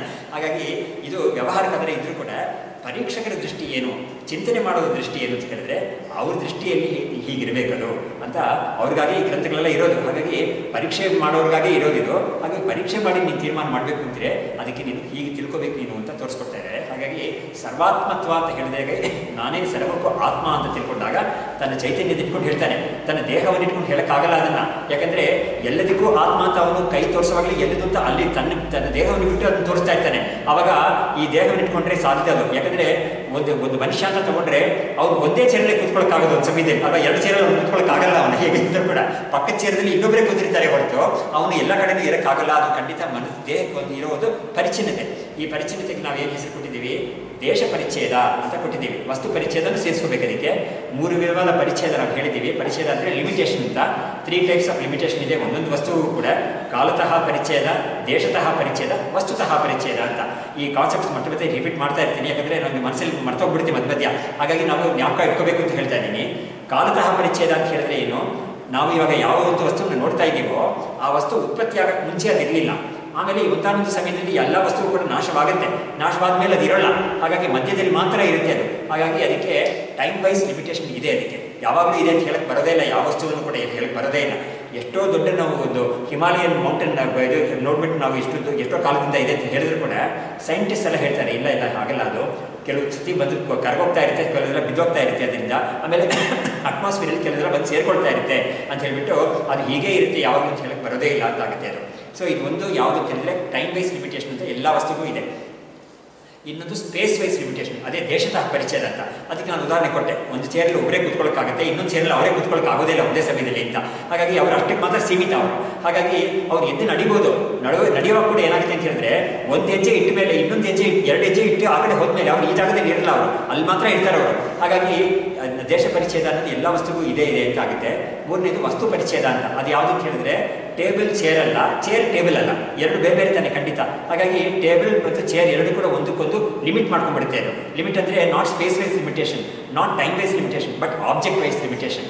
ಇದನ್ನ ನಮ್ಮ ಶಂಕರಾಚಾರ್ಯರು ತುಂಬ ಚೆನ್ನಾಗಿ ಅವರ ಒಂದು ಭಾಷೆಯಲ್ಲಿ ಹೇಳಿದ್ದಾರೆ. ಆಬ್ಜೆಕ್ಟ್ ವೈಸ್ ಲಿಮಿಟೇಷನ್ ಅಂದರೆ ಯಾವ ಥರ ಅರ್ಥ ಮಾಡ್ಕೋಬೇಕು ಅದನ್ನ ಅಂತ. ನಾನು ತುಂಬ ಸುಲಭವಾಗಿ ಹೇಳಿದೆ ಇದನ್ನ. That is chair is not A table, table is not A chair. ಅದಕ್ಕಿಂತ ನಾವು ಬೇರೆ ಬೇರೆ ಹೆಸರೇ ಇಟ್ಟಿದ್ವಿ ನಾವು. ಹಾಗಾಗಿ ಇದು ಬೇರೆ ಅದು ಬೇರೆ ಅಂತ ಆಗೋಗುತ್ತೆ. ಅದಕ್ಕೆ ನಾವು ಸ್ವಲ್ಪ ಒಂದು ಸಮಯ ಚೇರ್ಗೂ ಟೇಬಲ್ಗೂ ಒಂದು ಪ್ರಾಣ ಕೊಟ್ಟು ನಾವು, ಅಂದರೆ ಅದನ್ನು ಒಂದು ಪರ್ಸಾನಿಫಿಕೇಶನ್ ಅಂತ ಒಂದು ಮಾಡ್ತಾರಲ್ಲ, ಅದು ಕೊಟ್ಟು ನಾವು ನೋಡಿದಾಗ ಏನಾಗುತ್ತೆ ಅಂತ ಹೇಳಿದ್ರೆ, ಟೇಬಲ್ ನೋಡ್ಬಿಟ್ಟು ಚೇರ್ನ ಹೇಳುತ್ತೆ ನೀನು ನಾನಲ್ಲ ಅಂತ ಹೇಳ್ಬಿಡ್ತೀಯ ಅದು. ಅದೇ ಥರ ಚೇರ್ ಕೊಟ್ಟು ಟೇಬಲ್ ನೋಡ್ಬಿಟ್ಟು ಹೇಳುತ್ತೆ ನೀನು ನಾನಲ್ಲ, ನೀನು ಅಲ್ಲೇ ಇರ್ತೀಯಾ, ನಾನು ಇಲ್ಲೇ ಇರ್ತೀನಿ ಅಂತ, ನೀನು ಬೇರೆ ನಾನು ಬೇರೆ ಅಂತ ಅವುಗಳಿಗೆ ಎರಡು ಕೂಡ ಒಂದಕ್ಕೊಂದು ಹೇಳ್ಕೊಂಡ್ಬಿಡ್ತೀವಿ ಅದು. ಆದರೆ ಇದಕ್ಕಿಂತ ಮುಖ್ಯವಾಗಿ ಶಂಕರಾಚಾರ್ಯರು ಯಾವ ಥರ ಉದಾಹರಣೆ ಕೊಟ್ಟಿದ್ದಾರೆ ಅಂತ ಹೇಳಿದ್ರೆ, ನೋಡು, ಒಂದು ಸಮಯದಲ್ಲಿ ಒಂದು ವ್ಯಕ್ತಿ ಆ ಕಡೆ ಒಂದು ಹಸು ಬಂದಿದೆ, ಅದನ್ನು ನೋಡ್ತಾನೆ. ನೋಡಿದಾಗ ಅವನು ಏನಾಗುತ್ತೆ, ಮನಸ್ಸಲ್ಲಿ ಹಸು ಆಕ್ಯುಪೈ ಮಾಡ್ಕೊಳ್ಳುತ್ತೆ, ಅದನ್ನು ಹಸು ಬುದ್ಧಿ ಬರುತ್ತೆ ಅವನಿಗೆ ಮನಸ್ಸಲ್ಲಿ. ಹಾಗಾಗಿ ಇದೊಂದು ಹಸು ಬಂದಿದೆ. ಅದಾದ್ಮೇಲೆ ಅವನು ಇದು ಹಾಲು ಕರಿಯೋ ಹಸುವ ಅಥವಾ ಇದು ಎಂಥ ಬಣ್ಣ ಇರೋ ಹಸು, ಕರು ಇದೆಯಾ, ಅದಕ್ಕೆ ಎಂಥ ಚಿಂತನೆ ಮಾಡ್ತಾನೆ. ಮಾಡಲಿ, ಪರವಾಗಿಲ್ಲ. ಅದು ಹಸು ಅನ್ನೋದು ನಾವು ಮೈಂಡ್ ಆಕ್ಯುಪೈ ಮಾಡ್ಕೊಂಡಿದೆ. ಸರಿ, ಒಂದು ಕ್ಷಣ ಆದಮೇಲೆ ಅದು ಹಸು ಆದ್ಮೇಲೆ ಒಂದು ಕುದುರೆ ಬರ್ತೀವಿ ಅಂತ ಇಟ್ಕೊಳ್ಳೋಣ. ಅವಾಗ ಏನಾಯಿತು, ಮನಸ್ಸಲ್ಲಿ ಹಸು ಬುದ್ಧಿ ಹೊರಟೋಯ್ತು, ಕುದುರೆ ಬುದ್ಧಿ ಬಂದ್ಬಿಡ್ತೀವಿ ಇವಾಗ ಮನಸ್ಸಲ್ಲಿ. ಹಾಗಾಗಿ ಮನಸ್ಸು ಇವಾಗ ಹಸು ಅನ್ನೋದು ಆಕ್ಯುಪೇಷನ್ ಹಸು ಅನ್ನೋದು ಮನಸ್ಸನ್ನು ಆಕ್ಯುಪೈ ಮಾಡ್ಕೊಳ್ತಾ ಇತ್ತು ಮುಂಚೆ, ಇವಾಗ ಕುದುರೆ ಬುದ್ಧಿ ಬಂದ್ಬಿಡ್ತು. ಅದಕ್ಕೆ ಶಂಕರಾಚಾರ್ಯರು ತಿಳಿಸೋ ರೀತಿ ಏನು ಅಂತ ಹೇಳಿದ್ರೆ, ಈ ಕುದುರೆ ಅನ್ನೋದು ಬಂತಲ್ಲ, ಕುದುರೆ ಬುದ್ಧಿ ಏನು ಮಾಡ್ತು, ಹಸು ಬುದ್ಧಿಯನ್ನು ಒತ್ತೋಡಿಸ್ಬಿಡ್ತು ಅಂತ ಅವರು ಹೇಳೋ ಮಾತದೆ ಅಂತ ಹೇಳಿದ್ರೆ, ಅದನ್ನು ಇದು ನಿವಾರಣೆ ಮಾಡಿಬಿಡ್ತು, ಯಾವ ರೀತಿ ಮಾಡಿಬಿಡ್ತು ಅಂತ. ಅವಾಗ ಏನಾಯಿತು, ಕುದುರೆಯನ್ನು ಹೊಸ ಬುದ್ಧಿ ಬಂದಾಗ ಹಸು ಅನ್ನೋ ಒಂದು ಹಳೆ ಬುದ್ಧಿ ಹೊಟ್ಟೋಯ್ತದೆ. ಇದೇ ವಸ್ತು ಪರಿಚಯದಕ್ಕೆ ಅರ್ಥ ಅಂತ ಅವ್ರು ಹೇಳಿದ್ರು. ಹಾಗಾಗಿ ಒಂದು ಸಮಯದಲ್ಲಿ ಮನಸ್ಸು ಯಾವುದನ್ನ ಆಕ್ಯುಪೈ ಮನಸ್ಸಲ್ಲಿ ಯಾವ ಒಂದು ವಸ್ತು ಆಕ್ಯುಪೈ ಮಾಡ್ಕೊಂಡಿದೆಯೋ ದಟ್ ವಸ್ತು ಚೇಂಜಸ್. ಇನ್ನೊಂದು ವಸ್ತು ನಾವು ನೋಡಿದಾಗ that comes and occupies your mind. ಹಾಗಾಗಿ ಮೈಂಡನ್ನು ಆಕ್ಯುಪೈ ಮಾಡ್ಕೊಳ್ಳೋದು ಯಾವುದೋ ಒಂದು ಕ್ಷಣದಲ್ಲಿ ಆ ಒಂದು ವಸ್ತುವೇ ವಸ್ತು ಪರಿಚಯ ಮಾಡುತ್ತೆ ಇನ್ನೊಂದನ್ನ ಅಂತ ಹೇಳ್ಬಿಟ್ಟು, ಕುದುರೆ ಬುದ್ಧಿ ಅನ್ನೋದು ಏನಾಯಿತು, ಹಸು ಬುದ್ಧಿಯನ್ನು ಪರಿಚಯ ಮಾಡಿಬಿಡ್ತಾರೆ. ಪರಿಚಯ ಅಂದರೆ ಲಿಮಿಟ್ ಮಾಡಿಬಿಡ್ತಾರೆ. ಬಿಕಾಸ್ ದಿ ಹಸು is not always staying in is mind. ಇದು ಹೋಗಿದ ತಕ್ಷಣ ಅದು ಬಂದ್ಬಿಡುತ್ತೆ. ಹಾಗಾಗಿ ಅದು ಬಂದಿದ ತಕ್ಷಣ ಇದು ಹೋಗ್ಬಿಡುತ್ತೆ, ಬೈ ಡಿಫಾಲ್ಟ್ ಅದು ಹೋಗಲೇಬೇಕು. ಇಲ್ಲದ್ರೆ ಅವನಿಗೆ ಕುದುರೆ ಬಂದಾಗ ಅದನ್ನು ಕುದುರೆ ಅಂತ ತಿಳ್ಕೊಳ್ಳೋಕ್ಕೆ ಆಗದೆ ಹೋಗ್ಬಿಡುತ್ತೆ ಅದು. ಹಾಗಾಗಿ ಕುದುರೆ ಅಂತ ಅವ್ನು ತಿಳ್ಕೋಬೇಕು ಅಂತ ಹೇಳಿದ್ರೆ, ರೆಕಗ್ನೈಸ್ ಮಾಡ್ಕೋಬೇಕು ಅಂತ ಹೇಳಿದ್ರೆ, ಮನಸ್ಸಲ್ಲಿ ಕುದುರೆ ಅನ್ನೋ ಆಕಾರದಲ್ಲಿ ಒಂದು ವೃತ್ತಿ ಬರಬೇಕು ಅವನಿಗೆ. ಅವಾಗ ಏನಾಗಬೇಕು, ಹಸು ಅಂತ ಒಂದು ವೃತ್ತಿ ಹೋಗಬೇಕು, ಕುದುರೆ ಅಂತ ಒಂದು ಬುದ್ಧಿ ಬರಬೇಕು ಇವಾಗ ಅಂತ ಆಗುತ್ತೆ. ಹಾಗಾಗಿ ಈ ಥರ ಮಾಡೋದ್ರಲ್ಲಿ ಆಬ್ಜೆಕ್ಟ್ ವೈಸ್ ಲಿಮಿಟೇಷನ್ ಅಂತ ವಸ್ತು ಪರಿಚಯದ ಅಂತ ಅವ್ರು ತೋರಿಸಿದ್ದಾರೆ. ಈ ಥರ 3 ವಿಧವಾದ ಪರಿಚಯಗಳು ಯಾವುದೋ ಒಂದು ವಸ್ತುಗೆ ಇಲ್ಲ ಅಂತ ಹೇಳಿದ್ರೆ ಆತ್ಮನಿಗೆ ಮಾತ್ರ ಇಲ್ಲ ಇದು 3 ಕೂಡ ಪರಿಚಯಗಳು. ಯಾಕೆಂದರೆ ಒಂದು ಕಾರಣ ಯಾವುದೇ ಕಾಲತಃ ತಗೊಂಡ್ರೆ ಆತ್ಮ ಹುಟ್ಟಿದ್ದಲ್ಲ, ಆತ್ಮ ಹೋಗ್ಬಿಡೋ ವಿಷಯ ಅಲ್ಲ ಅದು. ಹಾಗಾಗಿ ಯಾವತ್ತೂ ಇರೋದ್ರಿಂದ ಆತ್ಮ, ಅದಕ್ಕೆ ಕಾಲ ಪರಿಚಯದ ಅನ್ನೋದು ಯಾವತ್ತೂ ಇಲ್ಲವೇ ಇಲ್ಲ. ಮತ್ತು ವಸ್ತು ಪರಿಚಯದ ಅಂತ ತಗೊಂಡ್ರೆ ಎಲ್ಲ ವಸ್ತುವು ಕೂಡ ಒಂದೊಂದು ಕಡೆ ಲಿಮಿಟೇಷನ್ ಅಂತ ಇದೆ, ಆದರೆ ಆತ್ಮ ಎಲ್ಲ ಕಡೆನೂ ಇದೆ ಅನ್ನೋ ಕಾರಣದಿಂದ ಆತ್ಮ ಇಲ್ಲದಿರೋ ಕಡೆ ಇಲ್ಲವೇ ಇಲ್ಲ. ಹಾಗಾಗಿ ಆತ್ಮ ಅನ್ನೋದಕ್ಕೆ ವಸ್ತು ಪರಿಚಯದ ದೇಶ ಪರಿಚಯದ ಅನ್ನೋದು ಇಲ್ಲವೇ ಇಲ್ಲ. ಆಮೇಲೆ ಎಲ್ಲ ವಸ್ತುಗಳು ಕೂಡ ಆತ್ಮನಲ್ಲೇ ಇರೋದ್ರಿಂದ, ಅಂದರೆ ಆತ್ಮನಲ್ಲೇ ಆಕ್ಯುಪೈ ಮಾಡ್ಕೊಂಡಿರೋದ್ರಿಂದ ಎಲ್ಲ ವಸ್ತುಗಳು ಕೂಡ ಆತ್ಮನಿಗೆ ವಸ್ತು ಪರಿಚಯದ ಅಂತ ಇಲ್ಲವೇ ಇಲ್ಲ. ಯಾಕಂದರೆ ಆತ್ಮನ ಬಿಟ್ಟು ಇನ್ನೊಂದು ವಸ್ತು ಇದ್ದರೆ, ಇವಾಗ ನೋಡಿ ಚೇರ್ ಬಿಟ್ಟು ಟೇಬಲ್ ಇದೆ. ಹಾಗಾಗಿ ಟೇಬಲ್ ಹೇಳ್ಬೋದು ಚೇರ್ ನೋಡ್ಬಿಟ್ಟು ನೀನು ನಾನಲ್ಲ, ನಾನು ನೀನಲ್ಲ ಅಂತ. ಆದರೆ ಆತ್ಮನನ್ನು ಬಿಟ್ಟು ಇನ್ನೊಂದು ನಾವು ಕಲ್ಪನೆ ಮಾಡ್ಕೊಳ್ಳೋಕೆ ಆಗದೇ ಇರೋದ್ರಿಂದ ಆ ವಸ್ತು ಅನ್ನೋದು ಆತ್ಮನನ್ನು ಲಿಮಿಟ್ ಮಾಡೋದೇ ಇಲ್ಲ ಯಾವ ವಸ್ತು ಕೂಡ. ಹಾಗಾಗಿ ಇದು ನಮಗೆ ಮುಖ್ಯವಾಗಿ ಆತ್ಮ ಅನ್ನೋದಕ್ಕೆ ವಸ್ತು ಪರಿಚಯದ, ಕಾಲ ಪರಿಚಯದ, ದೇಶ ಪರಿಚಯದ 3 ಇಲ್ಲ. ತ್ರಿವಿಧ ಪರಿಚಯದ ಶೂನ್ಯಂ ಅಂತ ಇದಕ್ಕೆ ಹೆಸರು ಕೊಟ್ಟಿದ್ದಾರೆ ಶಾಸ್ತ್ರದಲ್ಲಿ. ತ್ರಿವಿಧ ಪರಿಚಯದ ಶೂನ್ಯಂ ಅಂತ 3 ವಿಧವಾದ ಪರಿಚಯಗಳು ಇಲ್ಲದೇ ಇರೋ ಒಂದು ವಸ್ತು ಯಾವುದಂದರೆ ಆತ್ಮ ಅನ್ನೋದು. ಹೀಗೆ ಇಂಥ ಒಂದು ಅರ್ಥವನ್ನು ಅದಕ್ಕೆ ಕೊಟ್ಟಿದ್ದಾರೆ. ಹೀಗೆ ಅವನ್ನ ತನ್ನನ್ನು ಸರ್ವಾತ್ಮ ಅಂತ ತಿಳ್ಕೊಳ್ಳುವಾಗ ಈ ಜ್ಞಾನಿಯನ್ನು, ಆತ್ಮಜ್ಞಾನಿ ತನ್ನನ್ನು ದೇಹ ಅಂತ ಇಟ್ಕೊಂಡು ಖಂಡಿತ ಸರ್ವಾತ್ಮ ಅಂತ ಹೇಳ್ಕೊಳ್ಳಲ್ಲ ಅವನು. ಯಾಕಂದರೆ ಆತ್ಮನ ಒಂದು ದೃಷ್ಟಿಯಿಂದಲೇ ಅವನು ಸರ್ವಾತ್ಮ ತಾನು ಅಂತ ತಿಳ್ಕೊಳ್ತಾನೆ. ಹೀಗೆ ನೋಡಿ, ಇವಾಗ ಈ ವಸ್ತು ಪರಿಚಯದ ಅಂತ ನಾನು ಹೇಳಿದ್ನಲ್ಲ, ಇವಾಗ ಆ ಕುದುರೆ ಬುದ್ಧಿ ಬಂದೋದು ಹಸು ಬುದ್ಧಿಯನ್ನು ಓಡಿಸ್ಬಿಡ್ತು. ಹಾಗಾಗಿ ಕುದುರೆ ಬುದ್ಧಿ ಹೊಸದಾಗಿ ಬಂತು ಅಂತ ಮಾಡ್ತಾ ಇದ್ರು ಕೂಡ ಆತ್ಮ ಅನ್ನೋದಕ್ಕೆ ಮಾತ್ರ ಖಂಡಿತ ವಸ್ತು ಪರಿಚಯದ ಬರೋದೇ ಇಲ್ಲ. ಅನ್ನೋಕ್ಕೆ ಇನ್ನೊಂದು ಪ್ರೂಫ್ ನಾನು ಏನು ಹೇಳ್ತಾ ಇದ್ದೀನಿ ಅಂತ ಹೇಳಿದ್ರೆ, ನಮ್ಮ ವೇದಾಂತ ಸಿದ್ಧಾಂತದ ಪ್ರಕಾರ ಯಾವುದೇ ಒಂದು ವೃತ್ತಿ ಬಂದರೂ ಕೂಡ, ಯಾವುದೇ ಒಂದು ವಸ್ತುವಿಗೆ ಜ್ಞಾನ ಬಂದರೂ ಕೂಡ ನಮಗೆ ಆ ಜ್ಞಾನ ಎಂಥದ್ದು ಅಂತ ಹೇಳಿದ್ರೆ ಆತ್ಮ ಚೈತನ್ಯ ಅಂತ ಒಂದು ಶುದ್ಧ ಸ್ವರೂಪ ಜ್ಞಾನ ಇದೆಯಲ್ಲ, ಆ ಸ್ವರೂಪ ಜ್ಞಾನದಲ್ಲಿ ಆಗಿರೋ ಒಂದು ಕಲಬೆರಕೆ, ಒಂದು ಉಪಾಧಿ ಅಷ್ಟೇನೆ. ಹಾಗಾಗಿ ಹೇಗೆ ನಾವು ಬಂಗಾರದ ಉಂಗುರ, ಬಂಗಾರದ ಸರ, ಬಂಗಾರದ ಒಂದು ಗೊಲಸು ಏನು ಹೇಳಿ ಪರವಾಗಿಲ್ಲ, ಗೆಜ್ಜೆ ಏನೇ ಹೇಳಿ, ಹಾಗಾಗಿ ಬಂಗಾರದ ಸೇರಿಸ್ಕೊಂಡೇ ಹೇಳ್ತೀವಲ್ಲ, ಆ ಥರ ಯಾವುದೇ ಒಂದು ಜ್ಞಾನ ಬಂದರೂ ಕೂಡ ಒಂದು ಶಬ್ದಜ್ಞಾನ, ಸ್ಪರ್ಶಜ್ಞಾನ, ರೂಪಜ್ಞಾನ, ರಸಜ್ಞಾನ ಅಂತ ಯಾವುದೇ ಹೇಳ್ಕೊಂಡ್ರೆ ಅದು ಜ್ಞಾನ ತಾನೇ ಖಂಡಿತ. ಎಲ್ಲ ಅದು ಉಪಾಧಿಯನ್ನು ಬಿಟ್ಟು ನೋಡಿದ್ರೆ ಚೈತನ್ಯ ಜ್ಞಾನ ತಾನೇ ಅದು. ಹಾಗಾಗಿ ನಮಗೆ ಯಾವುದೇ ಬುದ್ಧಿ ಬರಲಿ ಪರವಾಗಿಲ್ಲ, ಹಸು ಬುದ್ಧಿ ಬರಲಿ, ಆನೆ ಬುದ್ಧಿ ಬರಲಿ, ಒಂದು ಬಟ್ಟೆ ಬುದ್ಧಿ ಬರಲಿ, ಯಾವುದೇ ಬುದ್ಧಿ ಬರಲಿ, ಆ ಜ್ಞಾನ ಅನ್ನೋದು ಮಾತ್ರ ತಪ್ಪು ಹೋಗೋದೇ ಇಲ್ಲ ಅದರಿಂದ. ಹಾಗಾಗಿ ಆತ್ಮ ಅನ್ನೋದಕ್ಕೆ ವಸ್ತು ಪರಿಚ್ಛೇದ ಬರೋದೇ ಇಲ್ಲ, ಕಾಲದ ಪರಿಚ್ಛೇದ ಕೊಂಡಿದ್ರೆ ಖಂಡಿತ ಬರೋದೇ ಇಲ್ಲ, ದೇಶ ಪರಿಚ್ಛೇದ ಅನ್ನೋದು ಇಲ್ಲವೇ ಇಲ್ಲ ಅಂತ ಹೇಳ್ಬಿಟ್ಟು ಮನಸ್ಸಲ್ಲಿ ಕೂಡ ನಮಗೆ ಏನೇನು ಜ್ಞಾನಗಳು ಬರ್ತಾ ಇದ್ರು ಕೂಡ ಅದು ಆತ್ಮನದೇ ಒಂದು ಕಲಬೆರಕೆ ಆಗಿರೋದು. ಆದರೆ ಏನು ಹೇಳಿದ್ದಾರೆ ಅಂತ ಹೇಳಿದ್ರೆ, ನೀನು ಬಾಕಿ ಯಾವುದೋ ವಸ್ತುಗಳ ವಿಷಯಗಳೆಲ್ಲ ನೀನು ಯೋಚನೆ ಮಾಡ್ತಾ ಇದ್ದರೆ ನಿನಗೆ ಖಂಡಿತ ನೀನು ಕೂಡ ಆತ್ಮನ್ನೇ ಇಟ್ಕೊಂಡಿದ್ಯಾ, ನಿನಗೆ ಆತ್ಮನ ಬಿಟ್ಟು ಏನು ಮಾಡೋಕ್ಕಾಗೋದೇ ಇಲ್ಲ.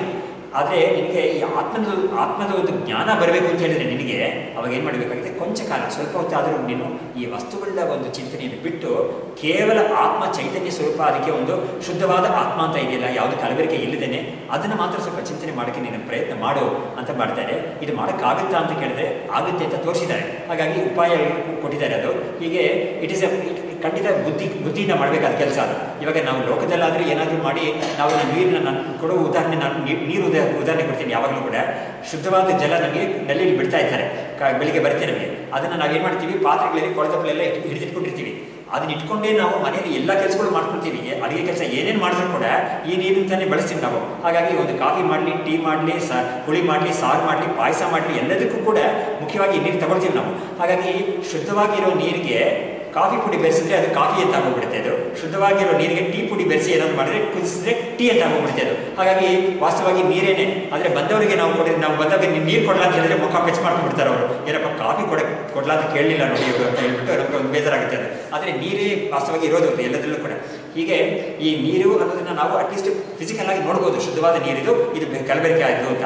ಆದರೆ ಜ್ಞಾನದಲ್ಲಿ ನಾವು ಅದರ ಶುದ್ಧವಾದ ಜ್ಞಾನ, ಕಲಬೆರಕೆ ಆಗಿ ಜ್ಞಾನ ಅಂತ ಹೇಳಕ್ಕೆ ನಮಗೆ ಕಷ್ಟ ಆಗ್ತಾ ಇದೆ. ಅದನ್ನು ಯಾತಕ್ಕೆ ಅಂತ ಹೇಳಿದ್ರೆ, ನಮಗೆ ಬಂದಿರೋದೆಲ್ಲವೂ ಕಲಬೆರಕೆ ಆಗಿರೋ ಜ್ಞಾನವೇ ನಮಗೆ ಗೊತ್ತಾಗಿರೋದು. ಅದು ಆ ಒಂದು ವಿಷಯದ ತಿಳುವಳಿಕೆ ಬಿಟ್ಟು ನಮಗೆ ಶುದ್ಧವಾದ ಜ್ಞಾನ ಅಂದರೆ ಇರುತ್ತಾ ಅಂತ ಒಂದು ಪ್ರಶ್ನೆ ಮಾಡ್ತೀವಿ. ಆದರೆ ಇದೇ ಅಂತ ಶಾಸ್ತ್ರ ಹೇಳಿಕೊಟ್ಟು ಶಂಕರಾಚಾರ್ಯ ಅದಕ್ಕೆ ಕಷ್ಟಪಟ್ಟು ಬೇಕಾದಷ್ಟು ಉಪಾಯಗಳೆಲ್ಲ ಕೊಟ್ಟು ಅದನ್ನು ಹೇಳಿ ನಮಗೆ ನಮ್ಮ ತಲೆಯಲ್ಲಿ ಅದನ್ನು ಏರಿಸ್ತಾರೆ. ಇದೇ ತುಂಬ ಮುಖ್ಯವಾದ ವಿಷಯ. ಸ್ವಲ್ಪ ಕಷ್ಟವಾದ ವಿಷಯ ಇದೇನೆ ವೇದಾಂತದಲ್ಲಿ. ಆದರೆ ಅದನ್ನು ನಾವು ತಿಳ್ಕೊಳ್ಳೋಕ್ಕೆ ಪ್ರಯತ್ನ ಮಾಡಬೇಕು, ತಿಳ್ಕೊಳ್ಳೋಕ್ಕೂ ಆಗುತ್ತೆ. ಅದು ಖಂಡಿತ ಶುದ್ಧ ಚೈತನ್ಯ ಜ್ಞಾನ ಇದೆ ಅಂತ theoretically at least we can appreciate. ಹೇಗೆ ನಾವು ಎಕ್ಸಾಂಪಲ್ ಕೊಟ್ಟನಲ್ಲ ನೀರು ಅಂತ, ಇವಾಗ ನೋಡಿ ಗೋಲ್ಡ್ ಅಂತ ತೊಗೊಂಡ್ರೆ ಕೂಡ ನಿಮಗೆ ಇವಾಗ ಆಭರಣಗಳೆಲ್ಲ ಅಲ್ಲದೇ ಇರೋ ಒಂದು ಗೋಲ್ಡನ್ನು ನಾವು ಸ್ವಲ್ಪ ಕಲ್ಪನೆ ಮಾಡ್ಕೋಬೋದು. ಆದರೆ ಕೂಡ ಏನೊಂದು ಪ್ರಾಬ್ಲಮ್ ಅಂತ ಹೇಳಿದ್ರೆ, ಇವಾಗ ಗೋಲ್ಡ್ ಬಿಸ್ಕೆಟ್ ಅಂತ ತೊಗೋಬೋದು. ಇವಾಗ ಅಕ್ಸಾಲಿಕ ಕೂಡ ಏನು ಮಾಡ್ತಾರೆ, ಸ್ವಲ್ಪ ದೊಡ್ಡ ಗೋಲ್ಡ್ ಸ್ಮಿತ್ಸ್ ಎಲ್ಲ ಏನು ಮಾಡ್ತಾರೆ, ಅವರು ಯಾವುದೋ ಬ್ಯಾಂಕಲ್ಲೋ ಅಥವಾ ಯಾವುದೋ ಒಂದು ಮಿಂಟ್ ಇದ್ದಾಗ ತೊಗೊಂಡು ಗೋಲ್ಡ್ ಬಿಸ್ಕೆಟ್ಸ್ ತೊಗೊಂಡ್ಬರ್ತಾರೆ. ಇನ್ನೂ ಸ್ವಲ್ಪ ಜಾಸ್ತಿ ಇರೋರು ಗೋಲ್ಡ್ ಬ್ರಿಕ್ಸ್ ಅಂತ ಇರ್ತಂತೆ, ಅದನ್ನು ತೊಗೊಂಡ್ಬರ್ತಾರೆ, ಎಲ್ಲ ಮಾಡ್ತಾರೆ. ಅದನ್ನ ಇಟ್ಕೊಂಡು ಕರಗಿಸಿ ಅದಕ್ಕೆ ಕಾಪರ್ ಎಲ್ಲ ಮಿಕ್ಸ್ ಮಾಡಿಸಿ ಅಪರಂಜಿ ಗೋಲ್ಡ್ ಅಂತ ಇದೆಯಲ್ಲ ಅದನ್ನು ತೊಗೊಂಡ್ಬಂದು ಮಾಡ್ತಾರೆ. ಆದರೆ ಅದನ್ನ ಇಟ್ಕೊಂಡ್ರು ಕೂಡ ಇವಾಗ even for that gold you have to give a form ಅಲ್ವಾ. ಇವಾಗ ನೀವು ಈವನ್ ನಾವು ಅದನ್ನು ಸರ ಉಂಗುರ ಅಂತ ಹೇಳ್ತೇವೆ ಹೋದ್ರು ಕೂಡ ಗೋಲ್ಡ್ ಬಿಸ್ಕೆಟ್ ಅಂತ ಹೇಳ್ತೀವಿ. ಬಿಸ್ಕೆಟ್ ಫಾರ್ಮ್ ಇದೆ ಅದಕ್ಕೆ. ಹಾಗಾಗಿ ಈ ಲೋಕದಲ್ಲಿರೋ ಎಲ್ಲ ವಸ್ತುಗಳಿಗೂ ಕೂಡ ಯಾವುದೊಂದು ಫಾರ್ಮ್ ಇದೆ. ಅದಕ್ಕಿಂತ ಸ್ವಲ್ಪ ಹಿಂದೆ ಏನೇನು ಫಾರ್ಮ್ ಇದೆ ಅಂತ ನೋಡೋಣ ಅಂತ ಹೇಳ್ಬಿಟ್ಟು ನಾನು ಏನು ಮಾಡಿದೆ, ಸ್ವಲ್ಪ ಚರ್ಚೆ ಎಲ್ಲ ಮಾಡಿ ನೋಡಿದೆ. ಅವಾಗ ಕೂಡ ಏನಾಗುತ್ತೆ, ಗೋಲ್ಡ್ ಉತ್ಪತ್ತಿ ಆಗುತ್ತಲ್ಲ ಒಂದು ಅದರಲ್ಲಿ ಕೂಡ ಅದಕ್ಕೆ ಗೋಲ್ಡ್ ಓರ್ ಅಂತ ಹೇಳ್ತಾರೆ, ಗೋಲ್ಡ್ ನಗೆಟ್ಸ್ ಅಂತ ಹೇಳ್ತಾರೆ. ಹಾಗಾಗಿ ಸಮುದ್ರದಲ್ಲಿ ಕೂಡ ಗೋಲ್ಡ್ ಉತ್ಪತ್ತಿ ಆಗ್ತದೆ, ಸಮುದ್ರದ ಕೆಳಗಡೆ ಇದರಲ್ಲಿ ಅಲ್ಲೂ ಕೂಡ ಉತ್ಪತ್ತಿ ಆಗುತ್ತೆ. ಅದು ಒಂದು ಆಕಾರದಲ್ಲಿ ಇರ್ತದೆ. ಏನು ಆಕಾರ ಅಂತ ಹೇಳಿದ್ರೆ, ಪ್ರಕೃತಿ ಅದಕ್ಕೆ ಏನು ಆಕಾರ ಕೊಡ್ತೋ ಆ ಆಕಾರದಲ್ಲಿ ಇರ್ತದೆ. ಇವಾಗ ನಿಮಗೆ ಎಲ್ಲ ಕಲ್ಲು ಕೂಡ ಪ್ರಕೃತಿಯಿಂದಲೇ ಆಗಿರೋದು, ಬಟ್ ಎಲ್ಲ ಕಲ್ಲು ಒಂದೇ ಆಕಾರದಲ್ಲಿ ಇದೆಯಾ, ಬೇರೆ ಬೇರೆ ಆಕಾರ ಇದೆ. ಅದೇ ಥರ ಇದು ಕೂಡ ಯಾವುದೋ ಒಂದು ಕಾರಣದಿಂದ ಅಂಥ ಆಕಾರವನ್ನು ಪಡ್ಕೊಳ್ಳುತ್ತೆ. ಅದು ಅಲ್ಲೂ ಕೂಡ ಏನಾಗುತ್ತೆ, ಆಕಾರವಿಲ್ಲದೆ ನೀವು ಗೋಲ್ಡನ್ನು ನೀವು ಥಿಂಕ್ ಮಾಡೋಕ್ಕಾಗೋದೇ ಇಲ್ಲ. ಅದೇ ಥರ ಮಣ್ಣು ಅಂತ ತಗೊಂಡ್ರೆ ನೋಡು, ಮಡಿಕೆ, ಕುಡಿಕೆ, ಗೊಂಬೆ ಎಲ್ಲದರಲ್ಲೂ ಕೂಡ ಮಣ್ಣೇ ಇದೆ ಅಂತ ಹೇಳಿದ್ರು ಕೂಡ ಮಣ್ಣು ಅಂತ ಹೇಳಿದ್ರೆ ನಿಮಗೆ ಮನಸ್ಸಲ್ಲಿ ಏನು ಬರ್ತದೆ, ಏನಾದರೂ ಒಂದು ಕಡೆ ನೋಡಿರೋದು ಮುದ್ದೆನೋ ಅಥವಾ ಎಲ್ಲೊಂದು ಕಡೆ ಹಾಕಿರೋ ರಾಶಿನ ಬರುತ್ತೆ. ಅವಾಗ ಕೂಡ ಫಾರ್ಮ್ ಅಂತ ಇಲ್ಲದೆ ನೀವು ತಿಳ್ಕೊಳ್ಳೋಕ್ಕಾಗೋದೇ ಇಲ್ಲ. ಬಟ್ ಸ್ವಲ್ಪ ಕಷ್ಟ ಯಾವುದು ಅಂತ ಹೇಳಿದ್ರೆ, ಈ ಆತ್ಮ ಅನ್ನೋದನ್ನು ನಾವು ಅದರ ಶುದ್ಧ ಚೈತನ್ಯ, ಅದು ಫಾರ್ಮ್ಲೆಸ್ ಆತ್ಮ ಅನ್ನೋದು ಅಥವಾ ಉಪಾಧಿ ಫ್ರೀ ಆತ್ಮ ಅನ್ನೋದನ್ನು ಸ್ವಲ್ಪ ತಿಳ್ಕೊಳ್ಳೋಕ್ಕೆ ಸ್ವಲ್ಪ ಕಷ್ಟ ಆಗುತ್ತೆ. ಆದರೆ ಖಂಡಿತ ಅದು ಇದೆ ಅನ್ನೋದರಲ್ಲಿ ಸಂಶಯವಿಲ್ಲ. ಯಾಕಂದರೆ ಅದೇ ನಮಗೆ ಸುಲಭವಾಗಿರೋದ್ರಿಂದ. ಅದು ಯಾವಾಗ ನಮಗೆ ಗೊತ್ತಾಗುತ್ತೆ ಅಂತ ಹೇಳಿದ್ರೆ, ನಮಗೆ ಸುಷುಪ್ತಿಯ ಸಮಯದಲ್ಲಿ, ನಮ್ಮ ಒಂದು ಗಾಢ ನಿದ್ರೆ ಅಂತ ಹೇಳ್ತೀವಲ್ಲ, ಆ ಸಮಯದಲ್ಲಿ ನಮಗೆ ಯಾವ ಜ್ಞಾನ ಇರೋದಿಲ್ಲ. ಏನು ನಾವಿಂಥ ವ್ಯಕ್ತಿ ಅನ್ನೋದು ಜ್ಞಾನ ಇರೋದಿಲ್ಲ ನಮಗೆ. ನಾವು ಇಂಥ ಒಂದು ಸ್ಥಿತಿ ಸೊಸೈಟಿಯಲ್ಲಿ ನಮ್ಗೆ ಇಂಥ ಒಂದು ಸ್ಥಾನ ಇದೆ ನಮಗೆ, ಎಲ್ಲವೂ ಕೂಡ ಹೊರಗಿರುತ್ತೆ. ಅದು ಉಪನಿಷತ್ತೆ ಹೇಳುತ್ತೆ, ಸುಷುಪ್ತಿ ಸಮಯಕ್ಕೆ ಹೋದಾಗ ಜಾಗೃತದಲ್ಲಿ ಯಾರು ತನ್ನ ಬ್ರಾಹ್ಮಣನ ಅಂತ ಅನ್ಕೊಂಡಿದ್ದಾನೋ ಅವನು ಬ್ರಾಹ್ಮಣ ಅಲ್ಲ ಅಂತ ಹೇಳುತ್ತೆ. ಯಾರೊಂದು ಪುರುಷ ಇದ್ದಾನೋ ಅವನು ಪುರುಷ ಅಲ್ಲ ಅಂತ ಹೇಳುತ್ತೆ. ಹಾಗಾದರೆ ಸುಷುಪ್ತಿಗೆ ಹೋಗಿದ ತಕ್ಷಣ ಪುರುಷನು ಸ್ತ್ರೀಯಾಗಿ ಹೋಗ್ತಾನಾ? ಇಲ್ಲ, ಖಂಡಿತ ಅಲ್ಲ. ಬ್ರಾಹ್ಮಣ ಅಂತ ಹೇಳೋರು ಶೂದ್ರನಾಗಿ ಹೋಗ್ತಾನಾ? ಇಲ್ಲ, ಅದು ಇಲ್ಲ. ಎಲ್ಲ ಐಡೆಂಟಿಟೀಸ್ ಹೋಗ್ಬಿಡುತ್ತೆ. ಇನ್ನು ಎಷ್ಟು ದೂರ ಹೋಗಿ ಹೇಳುತ್ತೆ ಅಂತ ಹೇಳಿದ್ರೆ, ಜಾಗೃತ ಅವಸ್ಥೆಯಲ್ಲಿ ಒಬ್ಬ ತನ್ನನ್ನು ಕಳ್ಳ ಅಂತ ತಿಳ್ಕೊಂಡಿದ್ರೆ ಅವನು ಕಳ್ಳನೂ ಅಲ್ಲ ಅಂತ ಹೇಳ್ಬಿಡ್ತೀವಿ ಅದು. ಹಾಗಾಗಿ ಯಾರು ಏನೇನು ಐಡೆಂಟಿಟೀಸ್ ಇಟ್ಕೊಂಡಿದ್ದಾರೋ ಅದೆಲ್ಲ ಮಿಥ್ಯೆ, ಅದೆಲ್ಲ ಅಧ್ಯಾಸದಿಂದ ಬಂದಿದೆ, ಅದು ಖಂಡಿತ ಅದೆಲ್ಲ ಸತ್ಯವಲ್ಲ ಅಂತ ಹೇಳ್ಬಿಟ್ಟು ಸತ್ಯವಾದ ನಿನ್ನ ವಾಸ್ತವವಾದ ನಿನ್ನ ಸ್ವರೂಪ ಯಾವುದು ಅಂತ ಹೇಳಿದ್ರೆ ಸುಷುಪ್ತಿಯಲ್ಲಿ ಅದು ಸ್ವರೂಪ. ಅದು ಯಾಕಂದರೆ ಸುಷುಪ್ತಿಯಲ್ಲಿ ತನ್ನ ಒಂದು ವ್ಯಕ್ತಿತ್ವವನ್ನು ಕಳ್ಕೊಂಡು ಆತ್ಮನಲ್ಲೇ ಬೆರ್ಕೊಂಡ್ಬಿಟ್ಟಿರ್ತಾನೆ ಅವನು, ಆ ಸಮುದ್ರದಲ್ಲಿ ಹೋಗಿ ಸೇರ್ಕೊಂಡ್ಬಿಟ್ಟಿರ್ತಾನೆ. ಆದರೆ ಕರ್ಮ ಅಂತ ಅವನಿಗಿದೆಯಲ್ಲ, ಅದರಿಂದ ಅವನಿಗೆ ಹೇಳ್ಬೇಕಾಗಿದೆ ಮತ್ತೆ ಎದ್ದು ಇಂಥ ಒಂದು ಸಂಸಾರಕ್ಕೆ ಬರಬೇಕಾಗಿದೆ ಅವನಿಗೆ, ಬೇರೆ ದಾರಿ ಇದೆ. ಆದರೆ ಮೋಕ್ಷ ಅಂತ ಒಬ್ಬ ಪಡ್ಕೊಂಡ್ಬಿಟ್ಟ ಅಂತ ಹೇಳಿದ್ರೆ ಅವ್ನು ಮತ್ತೆ ಸಂಸಾರಕ್ಕೆ ಬರೋಣ. ನೋಡಿ, ಅದರಲ್ಲಿ ಮುಕ್ತರು ಅಂತ ಇದ್ದಾರಲ್ಲ, ಜೀವನ ಮುಕ್ತರು ಅಂತ ಇದ್ದಾರಲ್ಲ, ಅವ್ರಿಗೂ ಕೂಡ ಸುಷುಪ್ತಿ ಅನ್ನೋದು ಒಂದೇ ಇರುತ್ತೆ. ಅವ್ರಿಗೂ ಕೂಡ ನನಗೆ ಈ ಸುಷುಪ್ತಿಗೆ ಹೋದಾಗ ಅವರಿಗೆ ಐ ಡಿಂಟ್ ನೋ ಎನಿಥಿಂಗ್ ಅಂತ ಅವರು ಹೇಳ್ತಾರೆ, ಎದ್ದುವಾಗಿ ಅವ್ರು ಹೇಳ್ತಾರೆ. ಬಟ್ ಒಂದೇ ಒಂದು ಡಿಫ್ರೆನ್ಸ್ ಏನು ಅಂತ ಹೇಳಿದ್ರೆ, ಅಜ್ಞಾನಿ ಗಾಢ ನಿದ್ರೆಗೆ ಹೋಗ್ಬಿಟ್ಟು ಅವನು ಎದ್ದು ಬರುವಾಗ ನಾನು ಸಂಸಾರಿ ಅಂತಾನೆ ಅನ್ಕೊಂಡ್ ಬರ್ತಾನೆ ಅವನು. ಈ ಹಣೆ ಬರಕ್ಕೆ ಬರ್ತಾನೆ ಅವನು, ತಿರ್ಗಾ ಈ ಹಣೆ ಬರನ ಇದೆಯಲ್ಲಪ್ಪ, ಇದನ್ನ ನೋಡ್ಬೇಕಾಗಿದೆಯಲ್ಲಪ್ಪ ಅಂತ ಬರ್ತಾನೆ ಅವನು. ಒಂದು ಸಮಯ ಅವನಿಗೆ ಹೆಂಡತಿ ಇಷ್ಟ ಇಲ್ಲ ಕೂಡ 7 ಮುಖದಲ್ಲಿ ನಾವು ಮುಖವನ್ನೇ ನೋಡ್ಬೇಕಾಗಿದ್ದಪ್ಪ, ಬೇರೆ ದಾರಿ ಇಲ್ಲ ಅಂತ 7 ಬಡಿಸು ಹಾಕೋದನ್ನೇ ನಾವು ಊಟ ಮಾಡಬೇಕಾಗಿದ್ದಿಲ್ಲ ಅಂತ ಅನ್ಕೊಂಡ್ ಬರ್ತಾನೆ ಅವನು. ಆದರೆ ಜ್ಞಾನಿ ಮಾತ್ರ ಏನಾಗಿರುತ್ತೆ ಅಂತ ಹೇಳಿದ್ರೆ, ಅವನು ಸುಷುಪ್ತಿಯಿಂದ ಬಂದಿದ್ದಾಗ ತನ್ನ ಮುಕ್ತ ಸ್ವರೂಪ ಅಂತಾನೆ ಅವನು ಬರ್ತಾನೆ. ಹಾಗಾಗಿ ಅವನಿಗೆ ಮಾತ್ರ ಅಜ್ಞಾನ ಹೊರಟೋಗಿರುತ್ತೆ ಅವನಿಗೆ. ಆದರೆ ಸುಷುಪ್ತಿ ಅನ್ನೋದು ಮಾತ್ರ ಸೇಮ್ ಫಾರ್ ಅಜ್ಞಾನಿ ಅಂಡ್ ಜ್ಞಾನಿ ಇಬ್ಬರಿಗೂ ಕೂಡ the state of deep sleep is the same. ಅದರಲ್ಲಿ ಚೇಂಜ್ ಡಿಫ್ರೆನ್ಸ್ ಇರೋದೇ ಇಲ್ಲ.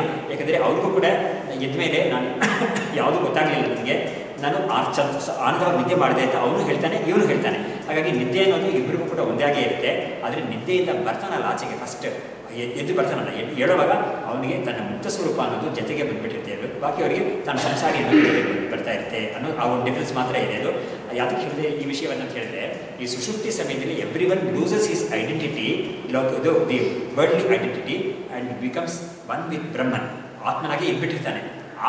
ಆ ಒಂದು ಸ್ಥಿತಿ ಅನ್ನೋದು ನಮಗೆ ಗೊತ್ತಾಗಿದೆ. ಆವಾಗ ಸುಷುಪ್ತಿ ಸಮಯವನ್ನು ನಾವೇ ಗಮನಿಸಿ ನೋಡಿದ್ರೆ, ಎಚ್ಚರವಾದ ಮೇಲೆ ಅವಾಗ ಖಂಡಿತ ಈ ಐಡೆಂಟಿಟೀಸ್ ಇಲ್ಲೇ ಇಲ್ಲ, ವಸ್ತುಗಳು ಅದು ಇದು ಇರಲಿಲ್ಲ. ಆದರೆ ನಾನು ಮಾತ್ರ ಇದ್ದೀನಿ ಅಂತ ಖಂಡಿತ ಇದು ಸಂಶಯವಿಲ್ಲ ಅಂದರೆ.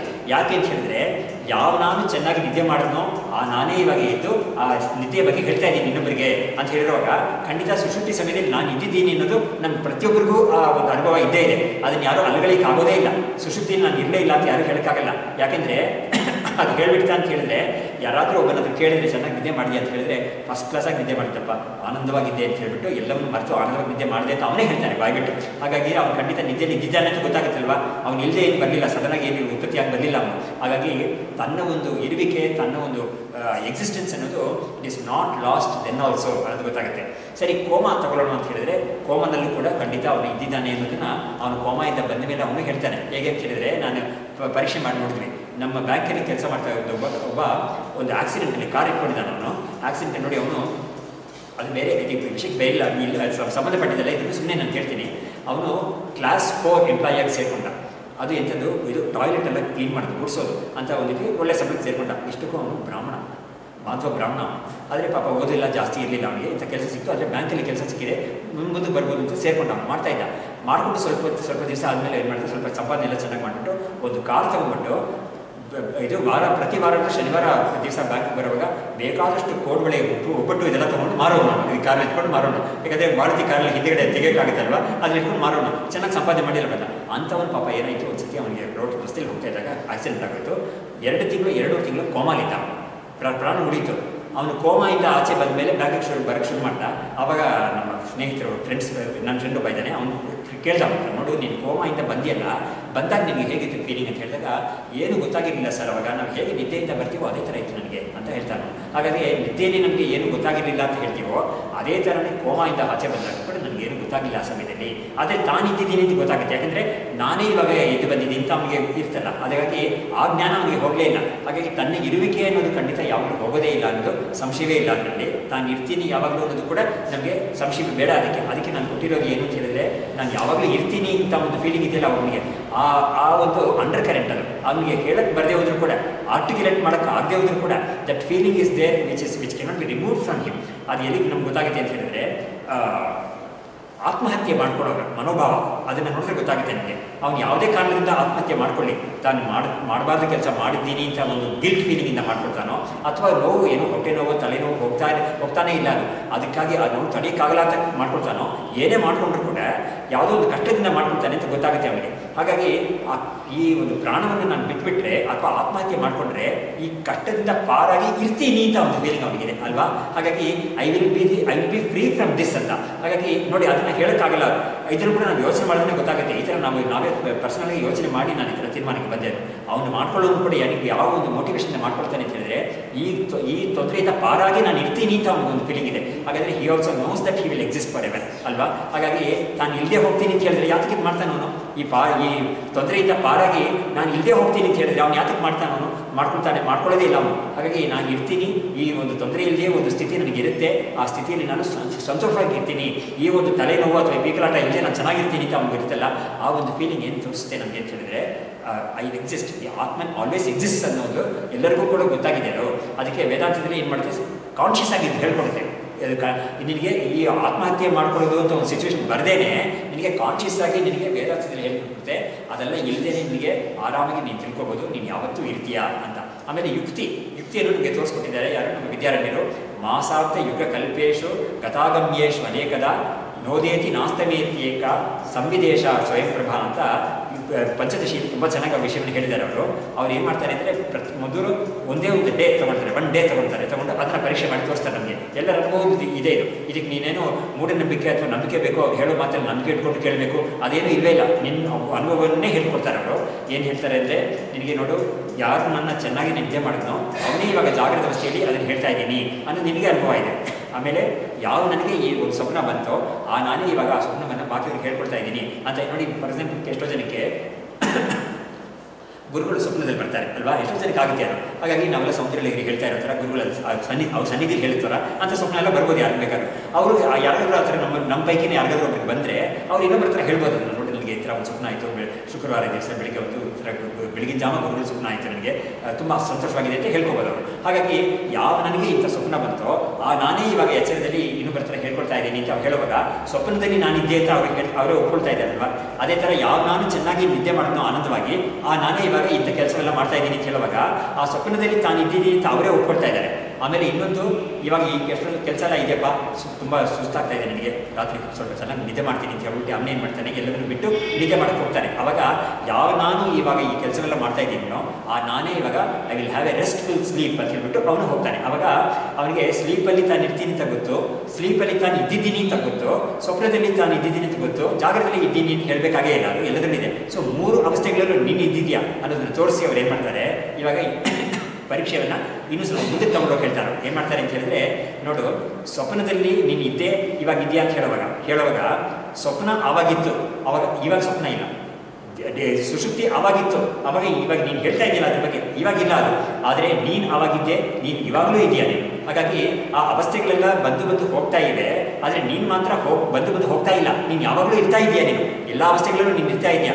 ಇದನ್ನ ಎಲ್ಲಿ ಹೇಳಿದ್ದಾರೆ, ವ್ಯಾವೃತ್ತಾಸು ಅನ್ವರ್ತಮಾನಂ ಅಹಮಿತ್ಯಂತ ಸ್ಫುರಂತಂ ಸದಾ ಅಂತ ಹೇಳ್ಬಿಟ್ಟು, ಬಾಲ್ಯಾದಿಷ್ವಪಿ ಜಾಗ್ರದಾದಿಶು ತಥಾ ಸರ್ವಾಸ್ವಸ್ಥಾಸ್ವಪಿ ಅಂತ ಹೇಳ್ಬಿಟ್ಟು ವ್ಯಾವೃತ್ತಾಸು ಅನ್ವರ್ತಮಾನಂ ಅಂತ ಇದೆಯಲ್ಲ, ಆ ಶಬ್ದಗಳೇ ನಮಗೆ ಮುಖ್ಯವಾಗಿದೆ.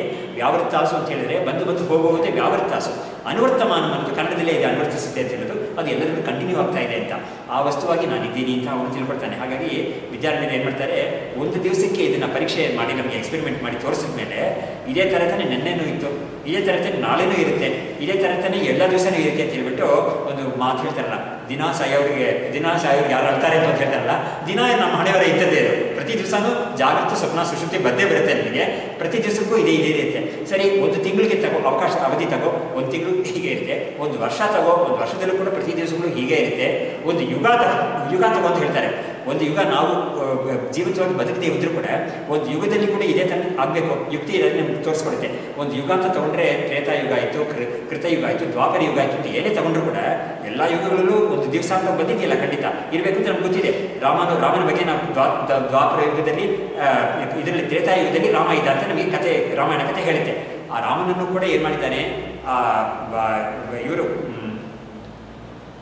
ವಾಲ್ಮೀಕಿ ಎಲ್ಲ ವಿಶ್ವಾಮಿತ್ರರು ರಾಮನನ್ನ ಲಕ್ಷ್ಮಣನ ಕರ್ಕೊಂಡು ಹೋಗ್ತಾರೆ. ಅವರ ಒಂದು ಯಾಗದಲ್ಲಿ ಅವರಿಗೆ ತೊಂದರೆ ಕೊಡ್ತಾ ಇದ್ದಾರೆ ರಾಕ್ಷಸರು ಅಂತ ಹೇಳ್ಬಿಟ್ಟು ಅವ್ರನ್ನ ಕೊಲ್ಲಕ್ಕಾಗಿ ಇವ್ರನ್ನ ಕರ್ಕೊಂಡು ಹೋಗ್ತಾರೆ. ಎಳೆ ಮಕ್ಕಳು, ಇವರು ಸಣ್ಣ ಮಕ್ಕಳು, ಅವರಿಬ್ಬರನ್ನು ಕರ್ಕೊಂಡೋಗಿ ನಡೀತಾ ಇರುವಾಗ ಮೊದಲನೇ ದಿವಸ ರಾತ್ರಿ ಆಗುತ್ತೆ. ಅವರು ಒಂದು ಕಡೆ ಮಲಗ್ತಾರೆ, ಒಂದು ನದಿ ಪಕ್ಕದಲ್ಲಿ ಮಲಗ್ತಾರೆ. ಬೆಳಿಗ್ಗೆ ಏಳುವಾಗ ಕೌಸಲ್ಯ ಸುಪ್ರಜಾರಾಮ ಅಂತ ಹೇಳ್ಬಿಟ್ಟು ಅವ್ರನ್ನ ಎಬ್ಬಿಸ್ತಾರೆ. ಅವಾಗ ಏನಾಗುತ್ತೆ, ಬೆಳಗಿನ ಜಾಮ ಆಗುತ್ತೆ, ಅವರಿಗೂ ಗೊತ್ತಾಗುತ್ತೆ. ಆ ಯುಗದಲ್ಲೂ ಬೆಳಗಿನ ಜಾಮ ಆಗಿತ್ತು, ಅಲ್ಲೂ ಕೂಡ ರಾತ್ರಿ ಅಂತ ಇತ್ತು, ಅಲ್ಲೂ ಕೂಡ ಎಲ್ಲರಿಗೂ ಕೂಡ ಹೊಟ್ಟೆ ಹಸಿದಾಗ ಎಲ್ಲರೂ ಊಟ ಮಾಡ್ತಾರೆ ಅಂತ ಗೊತ್ತಾಗಿತ್ತು. ಎಲ್ಲವೂ ಇದೆ ಇದು. ಹೀಗೆ ಇವಾಗ ಏನಿದೆಯೋ ಅದೇ ಥರ ಆವಾಗಲೂ ಇದ್ದಿದೆ ಅಂತ ಗೊತ್ತಾಯಿತು. ಆವಾಗಿಂದ ಗೊತ್ತಾಗುತ್ತೆ ಒಂದು ಯುಗದಲ್ಲಿ ಕೂಡ ಪ್ರತಿ ದಿವಸವೂ ಇದೇ ಥರ ಇರುತ್ತೆ, ಅವಸ್ಥೆಗಳು ಬಂದು ಹೋಗ್ತಾ ಇರುತ್ತೆ. ಆದರೆ ಅವಸ್ಥೆಯನ್ನು ಯಾರು ಅನುಭವಿಸ್ತಾನೋ ಅವನು ಮಾತ್ರ ಬಂದು ಹೋಗ್ತಾ ಇಲ್ಲ ಇರ್ತಾನೆ ಅಂತ. ಇದೇ ಥರ ಮಾಸ ಅಬ್ಧ ಯುಗ ಕಲ್ಪ, ಒಂದು ಕಲ್ಪ ಅಂದರೆ ಇನ್ನೂ ದೊಡ್ಡದದು, ಅವಾಗ ಕೂಡ ಇದೇ ಇರುತ್ತೆ ಅಂತ ಹೇಳ್ಬಿಟ್ಟು ಈಗ ಅವ್ರು ಹೇಳ್ತಾರೆ, ಮಾಸ ಅಬ್ಧ ಯುಗ ಕಲ್ಪೇಶು ಗತ ಆಗಮ್ಯೇಶು, ಆಗಿರೋ ಕಲ್ಪಗಳೆಲ್ಲ ತಗೋ, ಅದೇ ಥರ ಇನ್ನು ಮುಂದಕ್ಕೆ ಬರಬಹುದಾದ ಕಲ್ಪಗಳೆಲ್ಲ ತಗೋ, ಎಲ್ಲ ಸಮಯದಲ್ಲೂ ಕೂಡ ಅಷ್ಟೇನೆ. ನೋದೇತಿ ನಾಸ್ತಮೇತಿ ಏಕಾ ಸಂಬಿತ್ ಏಷ ಸ್ವಯಂ ಪ್ರಭಾ ಅಂತ ಹೇಳ್ಬಿಟ್ಟು ಈ ಆತ್ಮಚೈತನ್ಯ ಅಂತ ಒಂದು ಇದೆಯಲ್ಲ, ಅದಕ್ಕೆ ಸಂಬಿತ್ ಅಂತ ಹೆಸರು. ಅದು ಉದಯವೂ ಆಗಲ್ಲ, ಅಸ್ತಮವೂ ಆಗಲ್ಲ, ಅದು ಯಾವತ್ತೂ ಇರುತ್ತೆ ಅದು ಅಂತ ಹೇಳ್ಬಿಟ್ಟು ಆ ಸ್ವರೂಪ ನೀನೇ ಅಂತ ತಿಳ್ಕೊಂಡಾಗ ನಮಗೆ ಎಲ್ಲ ವಿಧವಾದ ಭಯವೂ ಹೋಗುತ್ತೆ. ಮರಣ ಭಯ ಎಲ್ಲದಕ್ಕಿಂತ ದೊಡ್ಡದು ಅಂತ ಎಲ್ಲರೂ ಹೇಳ್ತೀವಿ, ಆದರೂ ಕೂಡ ಸರಿ ಮರಣ ಅಂದರೆ ಏನು, ಮ್ಯಾಕ್ಸಿಮಮ್ ಏನಾಗುತ್ತೆ, ಈ ದೇಹವನ್ನು ಬಿಟ್ಟು ನಾನು ಇನ್ನೊಂದು ದೇಹವಾದರೂ ಪಡ್ಕೊಂಡಿರ್ತೀನಿ ಖಂಡಿತ, ನಾನಿಲ್ಲೇ ಹೋಗಲ್ಲ ಅನ್ನೋದು ಇದೆಯಲ್ಲ. ಹಾಗಾಗಿ ಇವನಿಗೆ ಇಂಥ ಒಂದು ಜ್ಞಾನ ನಮಗೆ ಬಂದುಬಿಟ್ರೆ ನಮಗೆ ಖಂಡಿತ ಆತ್ಮ ಅನ್ನೋದು ಯಾವತ್ತಿಗೂ ಅದಕ್ಕೆ ಮರಣ ಬರೋದೇ ಇಲ್ಲ, ಅದಕ್ಕೆ ಅದು ಯಾವತ್ತೂ ಇರೋ ವಸ್ತುವೇ ಇದು ಅಂತ ಒಂದು ಆಗಿಬಿಟ್ಟು ಆ ಆತ್ಮನೇ ನಾನು, ಈ ದೇಹ ಅಲ್ಲ ನಾನು ಅಂತ ತಿಳ್ಕೊಂಡಾಗ ನಮಗೆ ಇನ್ನೂ ಸ್ವಲ್ಪ ಜಾಸ್ತಿ ಅದರ ಪ್ರಯೋಜನವೂ ಸಿಗುತ್ತೆ. ಇಂಥ ಈ ಒಂದು ಅನಾಲಿಸಿಸಿಂದ ಇನ್ನೂ ಹೆಚ್ಚಾದ ಪ್ರಯೋಜನ ನಮಗೆ ಸಿಗುತ್ತೆ ಅದು. ಹೀಗೆ ನಮಗೆ ಇಂಥ ಒಂದು ವಿಷಯವನ್ನು ನಾವು ತೋರಿಸ್ಬಿಟ್ಟು ಈ ಆತ್ಮನಿಗೆ ಕಾಲ ಪರಿಚ್ಛೇದ ಅನ್ನೋದು ಇಲ್ಲವೇ ಇಲ್ಲ, ವಸ್ತು ಪರಿಚಯದ ಅನ್ನೋದು ಇಲ್ಲವೇ ಇಲ್ಲ, ಯಾಕಂದರೆ ಅದನ್ನು ಬಿಟ್ಟು ಇನ್ನೊಂದು ವಸ್ತು ಇಲ್ಲವೇ ಇಲ್ಲ, ಆಮೇಲೆ ದೇಶ ಪರಿಚಯದಲ್ಲೂ ಇಲ್ಲ. ಹೀಗೆ ನಾನು ಯಾವುದನ್ನು ಹೇಳಿಕೊಟ್ಟೆ ಅಂತ ಹೇಳಿದ್ರೆ ಶುದ್ಧವಾದ ಜ್ಞಾನ ಯಾವುದಂತ ಹೇಳಿಕೊಟ್ಟೆ ನಾನು. ಆವಾಗ ನೋಡಿ, ನಿಮಗೆ ಶುದ್ಧವಾದ ಜ್ಞಾನ ಅಂತ ಹೇಳೋದಕ್ಕೆ ಎಲ್ಲರದ್ದು ಅನುಭವ ತಗೊಂಡ್ರು ಕೂಡ ಎಲ್ಲರೂ ಕೂಡ ಅವರವರ ಅನುಭವಗಳನ್ನ ಹೇಳೋರು ಕೂಡ ಈ ಒಂದು ಜ್ಞಾನವನ್ನು ಇಟ್ಕೊಂಡೇ ತಾನೇ ಹೇಳ್ತಾರೆ, ನಾನು ಅಂತ ಇಟ್ಕೊಂಡೇ ತಾನೇ ಎಲ್ಲರೂ ಹೇಳ್ತಾರೆ. ಹಾಗಾಗಿ ಅವನೊಂದು ಹೇಳ್ದ, ಇವನೊಂದು ಹೇಳ್ದ, ಇನ್ನೊಂದು ಹೇಳ್ದ, ಏನೇ ಹೇಳಿ ಪರವಾಗಿಲ್ಲ, ಅವ್ರು ಏನೇನು ಹೇಳಿದ್ರು ನಾನು ಬಿಟ್ಬಿಡೋಣ. ಆದರೆ ಯಾರೋ ಒಬ್ಬ ಹೇಳ್ತಾ ಇದ್ದಾನಲ್ಲ, ಆ ಹೇಳೋನಿಗೆ ಒಂದು ಅನುಭವ ಆಗಿದ್ದೇ ನಾವು ಹೇಳ್ತಾ ಇದ್ದಾನೆ. ಹಾಗಾಗಿ ಅನುಭವ ಅಂತ ಒಂದು ಇದೆಯಲ್ಲ, ಈ ಅನುಭವ ಅನ್ನೋದು ಶುದ್ಧವಾದ ಬ್ರಹ್ಮ ಅನುಭವವೇ, ಆತ್ಮಜ್ಞಾನವೇ ಅದು ಅನುಭವ ಅನ್ನೋದು. ಆದರೆ ಅದ್ರ ಜೊತೆಗೆ ಸ್ವಲ್ಪ ವಿಷಯಗಳನ್ನ ಸೇರಿಸ್ಕೊಳ್ತಾ ಇದ್ದೀನಿ ನಾವು. ಆ ಸೇರಿಸ್ಕೊಳ್ಳದೇ ಇರೋ ಒಂದು ಸ್ಥಿತಿ ಇದೆಯಲ್ಲ, ಅದನ್ನು ನೀನು ಯೋಚನೆ ಮಾಡಿ ನೋಡಿ ಆ ಒಂದು ಸ್ವರೂಪವೇ ನಮಗೆ ನಿಜವಾದ ಸ್ವರೂಪ ಅಂತ ತಿಳ್ಕೊಳ್ಳೋಕ್ಕಾಗುತ್ತೆ ನಿನಗೆ ಅಂತ ಯುಕ್ತಿ ಇದೆಲ್ಲ ಅನುಭವದಿಂದ ಹೇಳ್ಕೊಡ್ತೇನೆ. ಅದು ನಮಗೆ ಸಾಧನೆಗೆ ತುಂಬ ಮುಖ್ಯವಾಗಿರುತ್ತೆ. ಅದನ್ನು ನಮಗೆ ತೋರಿಸ್ಕೊಟ್ಟಿದ್ದಾರೆ. ಇಲ್ಲಿ ಇವರು ತೋರಿಸ್ತಾ ಇದ್ದೀನಿ ಅಂತ ಹೇಳಿದರೆ, ಈ ನೀಲಕಂಠಿ ವ್ಯಾಖ್ಯಾ ಅಂತ ಹೇಳಿದ್ರಲ್ಲ 40ನೇ ಪೇಜಲ್ಲಿ ಒಂದು ಶ್ಲೋಕ ಮೇಲ್ಗಡೆ ಹಾಕಿದಾರಲ್ಲ, ಸೋಪಾದಿ ನಿರುಪಾದಿಶ್ಚ ದ್ವೇದ ಬ್ರಹ್ಮ ವಿದುಚ್ಯತೆ ಸೋಪಾಧಿಕಃ ಸ್ಯಾತ್ ಸರ್ವಾತ್ಮ ನಿರುಪಾಖ್ಯೋ ಅನುಪಾದಿಕಃ ಅಂತ ಹೇಳಿದ್ರು. ಈ ಸರ್ವಾತ್ಮ ಅಂತ ಹೇಳ್ತೀವಲ್ಲ ಒಂದು ಶಬ್ದ, ಈ ಸರ್ವಾತ್ಮ ಅಂತ ಹೇಳೋದು ಕೂಡ ಒಂದು ಉಪಾಧಿಯನ್ನು ಇಟ್ಕೊಂಡು ಹೇಳ್ತಾ ಇದ್ದೀವಿ. ಏನು ಉಪಾಧಿ ಅಂತ ಹೇಳಿದ್ರೆ ನೋಡಿ, ಸರ್ವ ಅಂತ ಹೇಳುವಾಗ ಅಲ್ಲಿ ಬೇಕಾದಷ್ಟು ಇರಬೇಕು, ಅವತ್ತೇ ಸರ್ವ ಅಂತ ಹೇಳೋಕ್ಕಾಗುತ್ತೆ. ಏನು ಇಲ್ಲದವರೇ ಒಂದೇ ಒಂದು ಇದ್ದರೆ ಅಂತ ಹೇಳಿದ್ರೆ ಸರ್ವ ಅಂತ ಹೇಳೋಕ್ಕಾಗಲ್ಲ. ಇವನೇನು ಮಾಡ್ತಾನೆ ಅಂತ ಹೇಳಿದ್ರೆ, ಸರ್ವ ಅಂತ ನಮಗೆ ಬೇರೆ ಬೇರೆಯಾಗಿ ಕಾಣಿಸ್ತಾ ಇದೆಯಲ್ಲ, ಅದಕ್ಕೆ ಅನುಸೃತವಾಗಿ ಅದಕ್ಕೆ ಅಡಿಪಾಯವಾಗಿರೋ ಒಂದು ಜ್ಞಾನ ಇದೆಯಲ್ಲ, ಅದೇ ಜ್ಞಾನ ಅಂತ ಇವನು ತಿಳ್ಕೊಳ್ತಾನೆ. ಹೀಗೆ ತನ್ನನ್ನು ಆ ಥರ ಒಂದು ಆತ್ಮ ಅಂತ ಇವನು ತಿಳ್ಕೊಳ್ತಾನೆ. ಹಾಗಾಗಿ ಸರ್ವ ಅಂತ ಹೇಳುವಾಗ ನಾನತ್ವ ಇದೆ ಖಂಡಿತ, ಆದರೆ ಸರ್ವಕ್ಕೆಲ್ಲ ಒಂದು ಬೇಸಿಸ್ ಆಗಿ ಒಂದು ಏಕತ್ವ ಅಂತ ಇದೆಯಲ್ಲ, ಆ ಏಕತ್ವ ನಾನು ಅಂತ ತಿಳ್ಕೊಳ್ತಾನೆ. ಹಾಗಾಗಿ ಇವನ್ನ ಸರ್ವಾತ್ಮ ಅಂತ ಕರೆಯುವಾಗ ಕೂಡ ಇಟ್ ಈಸ್ ಕಮಿಂಗ್ ಒಂದು ಸ್ಟೆಪ್ ಕೆಳಗಡೆ ಬಂದು ಹೇಳ್ತಾ ಇದೆ. ಏತಕ್ಕೆ ಅಂತ ಹೇಳಿದ್ರೆ ಸರ್ವ ಅನ್ನೋದು ಒಪ್ಕೊಂಡು ಹೇಳ್ತಾ ಇದೆ. ಇವಾಗ ಸರ್ವ ಅನ್ನೋದನ್ನೇ ಒಪ್ಕೊಳ್ಳದೆ ಹೋದರೆ ಇದಕ್ಕೆ ನಿರುಪಾಖ್ಯ, ಇವನ ಬಗ್ಗೆ ಹೇಳೋಕ್ಕಾಗಲ್ಲ, ಕ್ವೈಟಾಗಿರ್ಬೇಕು, ಸುಮ್ಮನೆ ಇರಬೇಕು ಅಷ್ಟೇ. ಅದೇ ಒಂದೇ ಅದಕ್ಕೆ ಇದು ಉತ್ತರ. ಏನು ಅಂತ ಹೇಳಿದ್ರೆ ಬಾಯಿ ಮಾತು ಹೇಳೋಕ್ಕಾಗಲ್ಲ, ಬಾಯಿಂದ ಮಾತಾಡೋಕ್ಕಾಗೋದೇ ಇಲ್ಲ. ಮಾತು ಅಂತ ನೀನು ಹೇಳಕ್ಕೆ ಬಂದರೆ ಏನಾಗುತ್ತೆ, ಏನಾದರೂ ಒಂದು ವಿಷಯವನ್ನು ಸೇರಿಸ್ಕೊಂಡೇ ಹೇಳಬೇಕಾಗುತ್ತೆ, ಏನಾದರೂ ಒಂದು ಉಪಾಧಿಯನ್ನು ಸೇರಿಸ್ಕೊಂಡೇ ಹೇಳಬೇಕಾಗುತ್ತೆ. ಇಲ್ಲದವರೆ ನಾವು ಮಾತಿಂದ ಏನು ಇದು ಹೇಳೋಕ್ಕಾಗೋದೇ ಇಲ್ಲ. ಇದನ್ನು ಶಂಕರಾಚಾರ್ಯರು ತುಂಬ ಚೆನ್ನಾಗಿ ಅವರ ಭಗವದ್ಗೀತಾ ಭಾಷೆಯಲ್ಲಿ ಹೇಳಿದ್ದಾರೆ. ಯಾವುದಂದರೆ ಈ ವಿಷಯವನ್ನು ಕೂಡ ನಾವು ಚೆನ್ನಾಗಿ ತಿಳ್ಕೋಬೇಕು. ಮುಖ್ಯವಾದ ತುಂಬ ಮುಖ್ಯ ಈ ವಿಷಯಕ್ಕೆ.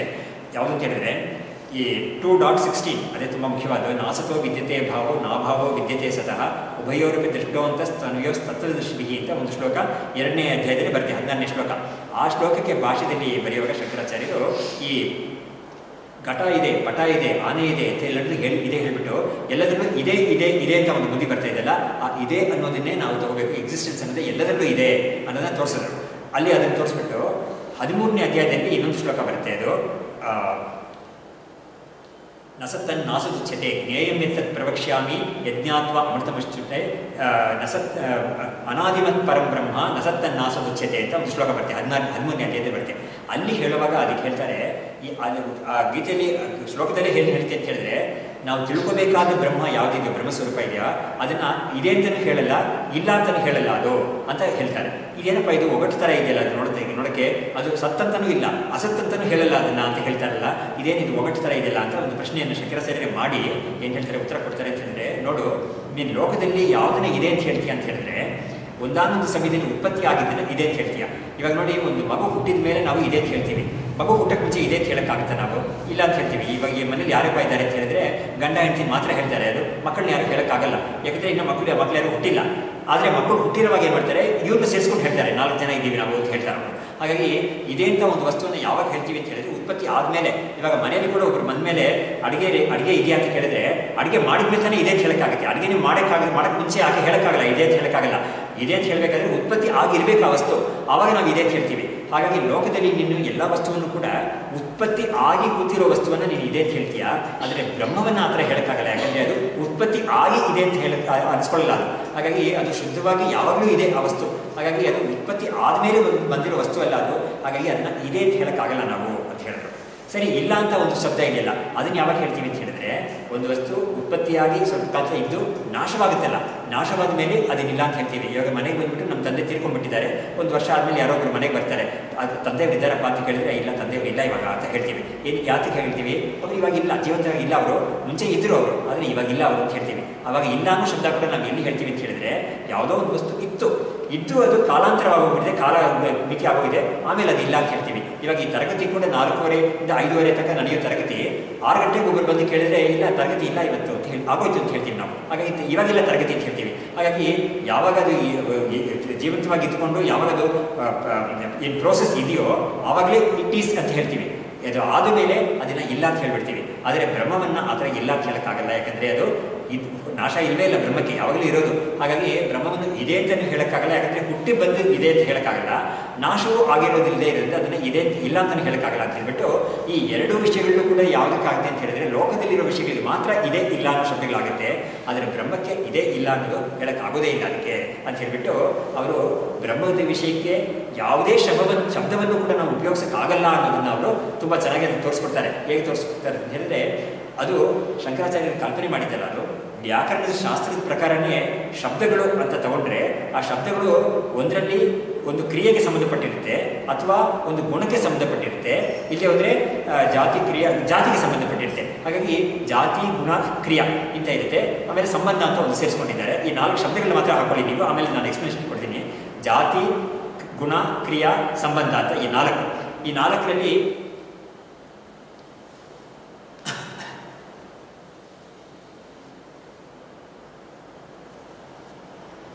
ಇವಾಗ ಜಾತಿ ಅಂತ ತಗೊಂಡ್ರೆ, ಇವಾಗ ಒಂದು ಹಣ್ಣು ಅಂತ ಹೇಳಿದ್ರೆ ಹಣ್ಣಿನ ಜಾತಿಗೆ ಸೇರಿದ್ದು. ಅದು ಯಾವುದೇ ಹಣ್ಣಾಗಿರಲಿ, ಮಾವಿನ ಹಣ್ಣಾಗಿರಲಿ, ಬಾಳೆಹಣ್ಣಾಗಿರಲಿ ಅಥವಾ ಏನೇ ಆಗಲಿ, ಅದು ಹಾಗಾಗಿ ಹಣ್ಣು ಅಂತ ಹೇಳಿದರೆ ಅದು ಹಣ್ಣಿನ ಜಾತಿಗೆ ಸೇರಿದೆ. ಹಾಗಾಗಿ ನೀವು ಶಬ್ದವನ್ನು ಹಣ್ಣು ಅಂತ ಉಪಯೋಗಿಸುವಾಗ ಅದು ಜಾತಿಗೆ ಸೇರಿದೆ ಅಂತ ಗೊತ್ತಾಗುತ್ತೆ. ಆಮೇಲೆ ಕ್ರಿಯೆ ಅಂತ ತಗೊಂಡ್ರೆ, ಕ್ರಿಯೆಯನ್ನು ಇಟ್ಕೊಂಡು ಕೂಡ ಶಬ್ದಗಳು ಉಪಯೋಗಿಸ್ತೀವಿ. ಏನು, ಒಬ್ಬ ಅಡಿಗೆವರು ಅಥವಾ ಡ್ರೈವರ್ ಅಂತ ಹೇಳ್ಬಿಟ್ಟು ನಾವು ಟೀಚರ್ ಅಂತ ಹೇಳ್ತೀವಿ. ಆಗ ಹೇಳುವಾಗ ಅದೇನಾಗಿದೆ, ಕ್ರಿಯೆಯನ್ನು ಇಟ್ಕೊಂಡು ಅವ್ರನ್ನ ಹೇಳ್ತೀವಿ. ಅಡುಗೆ ಮಾಡೋ ಕೆಲಸವನ್ನು ಮಾಡ್ತಾ ಇರೋದ್ರಿಂದ ಅವ್ರಿಗೆ ಅಡುಗೆವನ್ನು ಅಂತ ಹೇಳ್ತೀವಿ. ಡ್ರೈವಿಂಗ್ ಕೆಲಸ ಮಾಡ್ತಾ ಇರೋದ್ರಿಂದ ಡ್ರೈವರ್ ಅಂತ ಹೇಳ್ತೀವಿ. ಟೀಚಿಂಗ್ ಕೆಲಸ ಮಾಡ್ತಾ ಇರೋದ್ರಿಂದ ಟೀಚರ್ ಅಂತ ಹೇಳ್ತೀವಿ ಅಂತ ಹೇಳ್ಬಿಟ್ಟು ಕೆಲವು ಶಬ್ದಗಳು ನಾವು ಈ ಕ್ರಿಯೆಯನ್ನು ಸೇರಿಸ್ಕೊಂಡು ಹೇಳ್ತೀವಿ.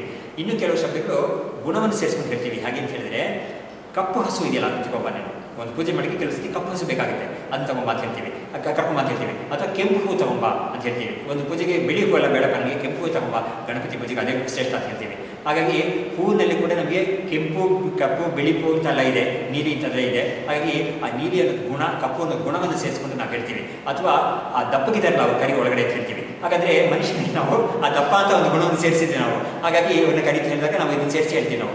ಈಗ ನಮಗೆ ಒಂದೊಂದಕ್ಕೂ ಕೂಡ ಗುಣವನ್ನು ಸೇರಿಸಿ ಹೇಳೋದು ಅಂತ ಇರೋದ್ರಿಂದ ಶಬ್ದಕ್ಕೆ ಗುಣವನ್ನು ಸೇರಿಸಿ ಹೇಳಬೇಕಾದ ಶಬ್ದ ಇದೆ ಅಂತ ಹೇಳಿದ್ರೆ, ಇವಾಗ ಏನಾಯಿತು, ಕ್ರಿಯೆಗೆ ಸಂಬಂಧಪಟ್ಟ ಶಬ್ದ, ಜಾತಿಗೆ ಸಂಬಂಧಪಟ್ಟ ಶಬ್ದ, ಆಮೇಲೆ ವಸ್ತು ಇದು ಗುಣಕ್ಕೆ ಸಂಬಂಧಪಟ್ಟದ ಅಂತ ಆಯಿತು. ಕೆಲವು ಸತಿ ಸಂಬಂಧವನ್ನು ಇಟ್ಕೊಂಡು ಸಂಬಂಧ ಹೇಳ್ತೀವಿ. ಹೇಗೆ ಅಂತ ಹೇಳಿದ್ರೆ, ಜಮೀನ್ದಾರ್ ಅಂತ ಹೇಳುವಾಗ ಜಮೀನು ಸಂಬಂಧ ಇದೆ ಅವರಿಗೆ. ಆಮೇಲೆ ಇದು ಹಸು ಅವರು ಬಂದಿದ್ದಾರೆ ಅಂತ ಹೇಳಿದಾಗ ಏನು, ಹಸು ತುಂಬ ಇಟ್ಕೊಂಡಿದ್ದಾರೆ ಅವರು, ಅದರಿಂದ ಹಸುವನ್ನು ಇಟ್ಕೊಂಡು ಅವ್ರನ್ನ ಹೇಳ್ತೀವಿ ನಾವು. ಹೀಗೆ ನಮಗೆ ಒಂದು ಕೆಲವು ವಸ್ತುಗಳನ್ನ ಸೇರಿಸಿ ಅವರಿಗೆ ಹೇಳುವಾಗ ಅವ್ರನ್ನ ಲ್ಯಾಂಡ್ ಲಾರ್ಡ್ ಅಂತ ಇಂಗ್ಲೀಷಲ್ಲಿ ಕೂಡ ಹೇಳ್ತಾರೆ, ಎಸ್ಟೇಟ್ ಓನರ್ ಅಂತ ಹೇಳ್ತಾರೆ. ಎಸ್ಟೇಟ್ ಅನ್ನೋದು ಏನೋ ಅವ್ನು ಮೈಯಲ್ಲೇನು ಅಂಟ್ಕೊಂಡಿಲ್ಲ, ಆದರೆ ಎಸ್ಟೇಟ್ಗೆಲ್ಲ ಅವ್ನು ಸಂಬಂಧಪಟ್ಟು ಹೇಳೋದ್ರಿಂದ ಅವನೇ ಎಸ್ಟೇಟ್ ಓನರ್ ಆಗಿದ್ದರಿಂದ ಅವನೇ ಹೇಳ್ತೀವಿ. ಯಾಕಂದರೆ ಈ ಊರಲ್ಲಿ ಅವನೊಬ್ಬನೇ ಎಸ್ಟೇಟ್ ಓನರ್, ಬಾಕಿಯವರೆಲ್ಲ ಯಾರೂ ಇಲ್ಲ. ಬಾಕಿಯವರೆಲ್ಲ ಪಾಪ ಬಾಡಿಗೆ ಮನೆಗಳಲ್ಲಿ ಇರ್ತಾ ಇದ್ದಾರೆ. ಅವನು ಬೇಕಾದಷ್ಟು ಮನೆಗಳಿಗೆ ಜನಕ್ಕೆ ಬಾಡಿಗೆ ಕೊಟ್ಟಿದ್ದಾನೆ ಮನೆಗಳೆಲ್ಲ. ಹಾಗಾಗಿ ಅವನ್ನ ಲ್ಯಾಂಡ್ ಲಾರ್ಡ್ ಅಂತ ಹೇಳ್ತೀವಿ. ಹೀಗೆ ಲ್ಯಾಂಡ್ ಇಟ್ಕೊಂಡು ಅವನು ಸಂಬಂಧಪಟ್ಟು ಹೇಳ್ತೀವಲ್ಲ, ಈ ಥರ ನಿಮಗೆ ಜಾತಿ ಗುಣ ಕ್ರಿಯಾ ಸಂಬಂಧ ಅಂತ ಈ ಈ ವಿಷಯಗಳಲ್ಲೇ ನಾವು ಶಬ್ದಗಳನ್ನ ಉಪಯೋಗಿಸೋಕ್ಕಾಗಲ್ಲ. ಆದರೆ ಬ್ರಹ್ಮಕ್ಕೆ ನಾವು ಯಾವುದೇ ಶಬ್ದವನ್ನು ಉಪಯೋಗಿಸೋಕ್ಕಾಗಲ್ಲ. ಯಾತಕ್ಕೆ ಅಂತ ಹೇಳಿದ್ರೆ ಬ್ರಹ್ಮವನ್ನು ಯಾವ ಜಾತಿಗೂ ಸೇರಿಸೋಕ್ಕಾಗಲ್ಲ. ಮನುಷ್ಯ ಜಾತಿಗೆ ಸೇರಿಸ್ತೀರಾ ಅಥವಾ ಪ್ರಾಣಿ ಜಾತಿಗೆ ಸೇರಿಸ್ತೀರಾ ಅಥವಾ ಹಣ್ಣಿನ ಜಾತಿಗೋ ಗಿಡದ ಜಾತಿಗೋ ಯಾವುದಕ್ಕಾದ್ರೂ ಸೇರಿಸ್ತೀರಾ? ಯಾವುದಕ್ಕೂ ಆಗಲ್ಲ. ಅದಕ್ಕಾಗಿ ಜಾತಿ ಅಂತ ಬಂದರೆ ನೋಡಿ, ಜಾತಿ ಅನ್ನೋ ಶಬ್ದಕ್ಕೇನೆ ಸಂಸ್ಕೃತದಲ್ಲಿ ಹುಟ್ಟು ಅಂತ ಒಂದು ಅರ್ಥ ಇದೆ. ಜಾತಿ ಅಂತ ಹೇಳಿದ್ರೆ ಹುಟ್ಟಿದ್ದಕ್ಕೆ ಜಾತಿ ಹೇಳ್ತೀವಿ ನಾವು. ಹಾಗಾಗಿ ನಾವು ಎಲ್ಲ ಕಡೆನೂ ಹುಟ್ಟಿದ ವಸ್ತುಗಳಿಗೆ ಜಾತಿ ಹೇಳ್ತೀವಿ. ಒಂದು ಹಣ್ಣು ಕೂಡ ಹುಟ್ಟುಕೊಡ್ತಲ್ಲ, ಒಂದು ಗಿಡ ಕೂಡ ಹುಟ್ಟುಕೊಡ್ತಲ್ಲ. ಹಾಗಾಗಿ ಹುಟ್ಟಿನಿಟ್ಟುಕೊಂಡೇ ಜಾತಿ ಅಂತ ಹೇಳೋದ್ರಿಂದ ಬ್ರಹ್ಮಕ್ಕೆ ಹುಟ್ಟೇ ಇಲ್ಲದಿರೋದ್ರಿಂದ ಅದಕ್ಕೆ ಯಾವ ಜಾತಿನೂ ಹೇಳೋಕ್ಕಾಗಲ್ಲ ಅಂತ ಹೇಳ್ಬಿಟ್ಟು ಆ ಬ್ರಹ್ಮಕ್ಕೆ ಜಾತಿ ಸಂಬಂಧವಾದ ಶಬ್ದಗಳು ಹೇಳೋಕ್ಕಾಗಲ್ಲ. ಸರಿ, ಕ್ರಿಯಾ ಶಬ್ದವನ್ನು ಹೇಳೋಣ ಅಂತ ಹೇಳಿದ್ರೆ ಬ್ರಹ್ಮ ನಿಷ್ಕ್ರಿಯ. ಅದಕ್ಕೆ ಯಾವ ಕ್ರಿಯೆನೂ ಹೇಳೋಕ್ಕಾಗಲ್ಲ. ನೋಡಿ, ಇನ್ನೊಂದು ವಿಷಯ ಯಾವ ತಿಳ್ಕೋಬೇಕು ಅಂತ ಹೇಳಿದ್ರೆ, ಕ್ರಿಯೆ ಅನ್ನೋದು ಎಲ್ಲಿರುತ್ತೆ ಅಂತ ಹೇಳಿದ್ರೆ ಅವಯವಗಳಿದ್ದಾಗ ಕ್ರಿಯೆ ಇರುತ್ತೆ, ಅವಯವಗಳಿದ್ರೆ ಪಾರ್ಟ್ಸ್ ಇದ್ದಾಗ. ಇವಾಗ ನೋಡಿ, ಒಬ್ಬ ಮನುಷ್ಯ ಇದು ಮಾಡ್ತಾ ಇದ್ದಾನೆ ಅಂತ ಹೇಳಿದಾಗ ಯಾವುದರಿಂದ ಮಾಡ್ತಾನೆ ಅಂತ ಒಂದು ಪ್ರಶ್ನೆ ಬರುತ್ತೆ. ಒಂದರಲ್ಲಿ ಕೈಯಿಂದ ಮಾಡ್ತಾನೆ ಅಥವಾ ಕಾಲಿಂದ ಮಾಡ್ತಾನೆ ಅಥವಾ ಬಾಯಿಂದ ಹೇಳ್ತಾನೆ, ಅವು ಕೂಡ ಮಾಡ್ಬೋದು. ಒಂದು ಪ್ರವಚನ ಮಾಡ್ತಾನೆ ಅಂತ ಹೇಳುವಾಗ ಬಾಯಿಂದ ತಾನೇ ಮಾಡ್ದವನು. ಹಾಗಾಗಿ ಸರಿ, ಒಂದು ಅಡುಗೆ ಮಾಡ್ತಾ ಇದ್ದಾರೆ ಅಂತ ಹೇಳಿದ್ರೆ ಕೈಯಿಂದ ಮಾಡ್ತಾ ಇರ್ತಾರೆ. ಸರಿ, ಇದು ಫುಟ್ಬಾಲ್ ಆಡ್ತಾ ಇದ್ದಾರೆ ಅಂತ ಹೇಳಿದ್ರೆ ಕಾಲಿಂದಾನೇ ಅವ್ರ ಕೆಲಸ ಎಲ್ಲ ಆಗ್ತಾ ಇರುತ್ತೆ. ಈಗ ಆಗ್ತಾ ಇರುತ್ತೆ. ಒಂದ್ಸತಿ ನನಗೆ ಜ್ಞಾಪಕ ಇದೆ, ಒಂದು ಕಾಂಗ್ರೆಸ್ ಎಕ್ಸಿಬಿಷನ್ ಅಂತ ಒಂದು 45 ವರ್ಷಕ್ಕೆ ಮುಂಚೆ ಸುಭಾಷ್ ನಗರ್ ಗ್ರೌಂಡ್ಸಲ್ಲಿ ಎಲ್ಲ ವರ್ಷವೂ ಬರೋದು. ಅವಾಗ ಬರೋರೆಲ್ಲ ನಾವೆಲ್ಲ ಹೋಗೋರು, ವರ್ಷದಲ್ಲಿ ಅದು ಬರೋ ತನಕ ಕಾಯ್ತಾ ಇರ್ತೀವಿ. ಅವಾಗೆಲ್ಲರೂ ಕಾಂಪೌಂಡ್ ಇರೋರು ಎಲ್ಲರೂ ಸೇರ್ಕೊಂಡು ಒಂದು ಜಟ್ಕಾಲ್ ಮಾಡ್ಕೊಂಡು ಹೋಗ್ತಾ ಇದ್ವಿ, ಇದೆಲ್ಲ ಮಾಡ್ತಾ ಇದ್ವಿ. ಅಲ್ಲಿ ಒಂದು ಕಡೆ ನನಗೆ ಜ್ಞಾಪಕ ಇದೆ, ಒಬ್ಬನಿಗೆ ಕೈ ಎರಡೂ ಇಲ್ಲ, ಪಾಪ ಅವನಿಗೆ ಹುಟ್ಟುವಾಗ ಕೈ ಎರಡೂ ಇಲ್ಲ. ಆದರೆ ಅವನು ಕಾಲಿಂದ ಎಲ್ಲ ಕೆಲಸಗಳು ಮಾಡ್ತಾನೆ. ಅವ್ನು ತುಂಬ ಚೆನ್ನಾಗಿತ್ತು, ಅವ್ನು ಚಮತ್ಕಾರವಾಗಿ ಮಾಡ್ತಾನೆ. ಹೇಗೆ ಒಂದು ಅವಾಗೆಲ್ಲ ಈ ಪ್ರಭಾತ್ ಸ್ಟವ್ ಅಂತ ಬರ್ತಾ ಇದ್ದಿಲ್ಲ, ಪಂಪ್ ಸ್ಟವ್. ಅದು ಆ ಪಂಪ್ ಸ್ಟವ್ನ ಅವನು ಇದು ಹಚ್ತಾ ಇದ್ದ, ಪಂಪ್ ಮಾಡಿ ಅದಕ್ಕೆ ಮುಂಚೆ ಅದನ್ನು ಇದು ಮಾಡಿ ಬೆಂಕಿ ಪಟ್ಟಿ ಕೂಡ, ಈ ಬೆಂಕಿ ಕಟ್ಟಿ ಕೂಡ ಕಾಲಲ್ಲೇ ನಾವು ಇದು ಮಾಡಿ ಅದಕ್ಕೆ ಹಚ್ತಾ ಇದ್ದ ಅವನು. ಅಷ್ಟು ಚೆನ್ನಾಗಿ ಪಂಪ್ ಮಾಡ್ತಾ ಇದ್ದ, ಅದೆಲ್ಲ ಮಾಡ್ತಾ ಇದ್ದ ಅವನು. ಆಮೇಲೆ ಒಂದು ಸ್ಲೇಟಲ್ಲಿ ಬರಿತಾ ಇದ್ದ, ಕಾಲಿಂದನೇ ಇಟ್ಕೊಂಡು, ಒಂದು ಕೈಯಿಂದ ಇಟ್ಕೊಂಡು ಸ್ಲೇಟ್ನ ಇನ್ನೊಂದು ಕಾಲಲ್ಲಿ ಬಳಪಾಡಿಸಿ ತರಿಸ್ಕೊಂಡು ಬಂದು ಅದ್ರಲ್ಲಿ ಬರಿತಾ ಇದ್ದ, ತನ್ನ ಹೆಸರು ಇಂಥದ್ದು ಅಂತೆಲ್ಲ ಬರಿತಾ ಇದ್ದ ಅವನು. ಹಾಗಾಗಿ ಎಲ್ಲ ಕೆಲಸವನ್ನು ಅವನಿಗೆ ಕಾಲಿಂದನೇ, ಎರಡು ಕಾಲಿಂದಲೇ ಮಾಡೋಕ್ಕಾಗ್ತದೆ. ಹಾಗಾಗಿ ಅವನಿಗೆ ಅಂಥ ಒಂದು ಶಕ್ತಿ ಇತ್ತದು. ಹೀಗೆ ನಮಗೆ ಕ್ರಿಯೆಯಿಂದನೇ ಒಂದು ವಸ್ತುವನ್ನು, ಒಂದು ಶಬ್ದವನ್ನು ಕ್ರಿಯೆಯಿಂದ ನಾವು ಹೇಳ್ತೀವಿ ಅನ್ನೋದಿದೆ. ಆದರೆ ಬ್ರಹ್ಮಕ್ಕೆ ಯಾವ್ದಕ್ಕೆ ಹೇಳಕ್ಕೆ ಬಂದಂದರೆ, ಬ್ರಹ್ಮಕ್ಕೆ ಕೈಕಾಲುಗಳು ಯಾವುದೂ ಇಲ್ಲ, ಬಾಯೂ ಇಲ್ಲ. ಸರಿ, ಮನಸ್ಸಲ್ಲಿ ಏನೋ ಮಾಡ್ತಾ ಇದ್ದಾರೆ ಅವರು ಅಂತ ಹೇಳಿದ್ರೆ ಮನಸ್ಸೂ ಇಲ್ಲ ಬ್ರಹ್ಮಕ್ಕೆ, ಪ್ರಾಣನೂ ಇಲ್ಲ ಅದಕ್ಕೆ. ಹಾಗಾಗಿ ಬ್ರಹ್ಮಕ್ಕೆ ಅಪ್ರಾಣೋ ಯಮನಾ ಶುಭ್ರಹ ಅಂತ ಹೇಳ್ಬಿಟ್ಟು ಉಪನಿಷತ್ತು ಏನು ಮಾಡಿಬಿಟ್ಟಿದೆ, ಅದಕ್ಕೆ ಕೈ ಇಲ್ಲ, ಕಾಲಿಲ್ಲ, ಮನಸ್ಸಿಲ್ಲ, ಪ್ರಾಣ ಇಲ್ಲ, ಮುಖವಿಲ್ಲ, ಎಲ್ಲವೂ ಇಲ್ಲ ಅಂತ ತೋರಿಸಿದೆ. ಹಾಗಾಗಿ ಇದರ ಕ್ರಿಯೆ ಅಂತ ಏನು ಹೇಳೋಕ್ಕಾಗುತ್ತೆ? ಬ್ರಹ್ಮವನ್ನು ನಿಷ್ಕ್ರಿಯ. ಹಾಗಾಗಿ ಕ್ರಿಯೆ ಶಬ್ದವನ್ನು, ಕ್ರಿಯೆಯನ್ನು ಇಟ್ಕೊಂಡು ಬ್ರಹ್ಮವನ್ನು ಇಂಥದ್ದು ಮಾಡ್ತಾ ಇದೆ ಅಂತ ಹೇಳೋಕ್ಕಾಗೋದೇ ಇಲ್ಲ. ಸರಿ, ಮೂರನೇದು ಯಾವುದು ಅಂತ ಹೇಳಿದ್ರೆ ಜಾತಿ ಗುಣ ಅನ್ನೋದಕ್ಕೆ ಅವಾಗ ನಾನು ಹೇಳ್ತೀರ ಯಾವುದಕ್ಕೆ ಗುಣ ಹೇಳ್ಬೋದು ಅಂತ ಹೇಳಿದ್ರೆ, ಒಂದು ವಸ್ತು, ಅದು ಒಂದು ವಸ್ತುವಾಗಿ ಆಕಾರ ಇದ್ರೇ ಅದಕ್ಕೆ ಗುಣ ಹೇಳೋಕ್ಕಾಗುತ್ತೆ. ಹಾಗಾಗಿ ಆಕಾರವೇ ಇಲ್ಲ ಬ್ರಹ್ಮಕ್ಕೆ. ಅದಕ್ಕೆ ನಾವು ಕಪ್ಪಗಿದೆ, ಬೆಳಗಿದೆ, ದಪ್ಪಗಿದೆ, ಸಣ್ಣಗಿದೆ ಅಂತ ಯಾವುದನ್ನು ಹೇಳೋಕ್ಕಾಗಲ್ಲ, ಉದ್ದಕ್ಕಿದೆ, ಯಾವುದನ್ನು ಹೇಳೋಕ್ಕಾಗಲ್ಲ. ಹಾಗಾಗಿ ಅದಕ್ಕೆ ಅಶಬ್ದಂ ಅಸ್ಪರ್ಶಂ ಅರೂಪಂ ಅವ್ಯಯಂ ತಥಾ ರಸಂ ಅಂತ ಹೇಳ್ಬಿಟ್ಟು ಶಬ್ದಸ್ಪರ್ಶ ರೂಪರಸ ಗಂಧ ಯಾವುದೂ ಅದಕ್ಕೆ ಇಲ್ಲ ಅಂತ ಹೇಳ್ಬಿಟ್ಟು ತೋರಿಸಿರೋದ್ರಿಂದ ಅದಕ್ಕೆ ಗುಣವನ್ನು ಇಟ್ಕೊಂಡು ಕೂಡ ಯಾವ ಶಬ್ದವನ್ನು ಹೇಳೋಕ್ಕಾಗಲ್ಲ. ಸರಿ, ಸಂಬಂಧ ಯಾವುದು ಹೇಳಿದ್ನಲ್ಲ, ಗೋಮಾನ್ ಅಥವಾ ಜಮೀನ್ದಾರ್ ಅಂತ ಹೇಳುವಾಗ ಜಮೀನ್ ಸಂಬಂಧ ಅವರಿಗಿದೆ, ಅದಕ್ಕಾಗಿ ಜಮೀನ್ದಾರ್ ಅಂತ ಹೇಳ್ತೀವಿ ಅಂತ ಹೇಳುವಾಗ ಬ್ರಹ್ಮಕ್ಕೆ ಯಾವುದಕ್ಕೂ ಸಂಬಂಧ ಅದು ಪಡ್ಕೊಳ್ಳೇ ಇಲ್ಲ. ಯಾಕಂದರೆ ಅದು ಅಸಂಗವಾಗಿರೋದ್ರಿಂದ ಅದಕ್ಕೆ ಯಾವ ಸಂಬಂಧವೂ ನಾವು ಹೇಳೋಕ್ಕಾಗಲ್ಲ ಅನ್ನೋ ಕಾರಣದಿಂದ. ನೋಡಿ, ಇವಾಗ ಕೆಲವು ಸತಿ ಮನೆಗೆ ಇದೇ ಸಂಬಂಧ ಹೇಳುವಾಗ ನಮಗೆ ನಾವು ಒಂದ್ಸತಿ ಇದಕ್ಕೆ ಹೋಗಿದ್ದಾಗ, ಕಾಶಿಗೆ ಹೋಗಿದ್ದಾಗ ತಮಿಳ್ನಾಡಿಂದ ಅಲ್ಲಿ ಹೋಗಿ ಸೆಟ್ಲ್ ಆಗಿದ್ದಾರೆ. ಅವರೇ ಪುರೋಹಿತ ಮಾಡ್ತಾ ಇದ್ದಾರೆ. ಹಾಗೆ ತಮಿಳ್ನಾಡಿಂದ ಎಷ್ಟೋ ಜನ ಹೋಗೋರು ಅವ್ರ ಮನೆಗೆ ಹೋಗಿ ಹೇಳ್ಕೊಳ್ತಾರೆ. ಅಂದರೆ ನಮಗೆ ಅನ್ಯೋನ್ಯವಾಗಿ ಎಲ್ಲ ಕೆಲಸ ಚೆನ್ನಾಗಿ ಮಾಡಿಸ್ಕೊಡ್ತಾರೆ ಅಂತ. ಆವಾಗ ಒಬ್ಬರು ಅವ್ರು ಯಾವ ಒಂದು ಊರಿಂದ ಬಂದಿದ್ರು, ಅವರೇ ಅಲ್ಲಿಗೆ ಹೋಗಿದ್ರು, ನಮ್ಮ ಜೊತೆಗೆ ಬಂದಿದ್ರು. ಆವಾಗ ಅವ್ರು ಹೇಳಿದಾಗ ಅಲ್ಲಿ ನಮ್ಮೂರಲ್ಲೇ ಹೇಳ್ತಾ ಇರ್ತಾರೆ, 6 ಜನ ಅವ್ರು ಹೆಣ್ಮಕ್ಳು ಅಂತ ಹೇಳುವಾಗ ಆತ ತಕ್ಷಣ ಹೇಳಿದ್ರು, 6 ಜನ ಹೆಣ್ಮಕ್ಳು ಇರೋ ನಾನು ಒಬ್ಬನೇ ಇಲ್ಲಿ ಅಂತ ಹೇಳ್ಬಿಟ್ಟು ಅವ್ರು ಹೇಳಿದಾಗ. ಹಾಗಾಗಿ ಆ ಮಕ್ಕಳ ಸಂಬಂಧವಿತ್ತು, ಅದಕ್ಕೆ ಹೇಳ್ತೀನಿ ನಾನು.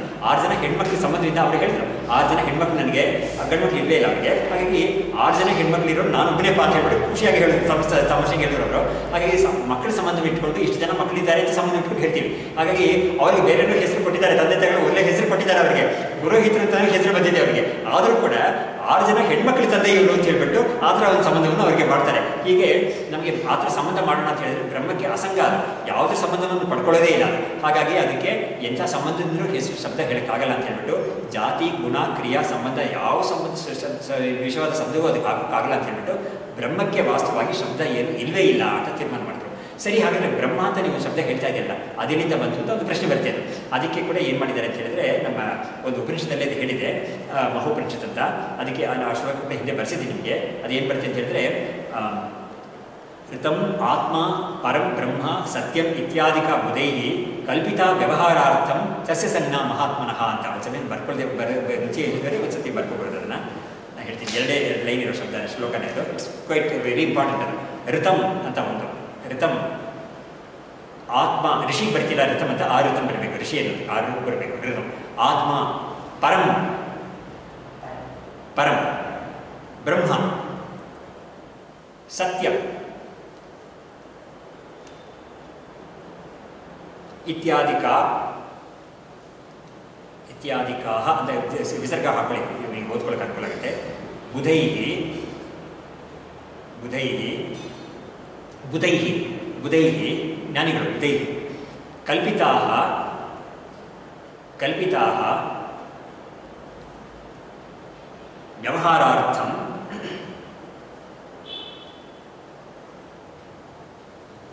ತಸ್ಯ ತಸ್ಯ ಸಂಜ್ಞಾಃ ಸಂಜ್ಞಾಃ ಮಹಾತ್ಮನಃ ಮಹಾತ್ಮನಃ. ಹೀಗೆ ಈ ಶ್ಲೋಕ ಇರೋದು. ಎರಡು ಲೈನ್ ಶ್ಲೋಕ. ನಾನು ಒಂದು ಪ್ರೋಸ್ ಥರ ಹೇಳ್ಬಿಟ್ಟಿದ್ದೇನೆ, ಅದನ್ನು ವಾಕ್ಯ ಥರ. ಏನರ್ಥ ಅಂತ ಹೇಳಿದರೆ ನೋಡಿ, ಅವರೇ ಪಟ್ಟಿ ಮಾಡಿದ್ದಾರೆ. ಋತಂ ಆತ್ಮ ಪರಂ ಬ್ರಹ್ಮ ಸತ್ಯಂ ಇತ್ಯಾದಿಕ ಇಂಥ ಶಬ್ದಗಳೆಲ್ಲ ಬುಧರು ಅಂತ ಹೇಳಿದರೆ ಜ್ಞಾನಿಗಳಿಂದ ಕಲ್ಪಿಸಲ್ಪಟ್ಟಿವೆ ಈ ಶಬ್ದಗಳು. ಯಾತಕ್ಕೆ ಅಂತ ಹೇಳಿದರೆ ಬ್ರಹ್ಮಕ್ಕೆ ತಸ್ಯ ಸಂಜ್ಞಾ ತಸ್ಯ ಅಂತ ಹೇಳ್ಬಿಟ್ಟು ಅದಕ್ಕೆ ಅಂತ ಹೇಳಿದ್ರು. ಯಾವುದಕ್ಕೆ ಅಂತ ಹೇಳಿದ್ರೆ ಮಹಾತ್ಮನಃ ಅಂತ ತಿರ್ಗಾ ಒಂದು ಶಬ್ದವರೇ ಉಪಯೋಗಿಸಬೇಕಾಗಿ ಬಂತವರಿಗೆ. ಹಾಗಾಗಿ ಈ ಬ್ರಹ್ಮ ಅಂತ ಒಂದು ವಸ್ತು ಇದೆಯಲ್ಲ, ತಿರ್ಗಾ ನಾವು ಹೇಳುವಾಗ ಶಬ್ದವನ್ನೇ ಉಪಯೋಗಿಸಬೇಕಾಗಿದೆ.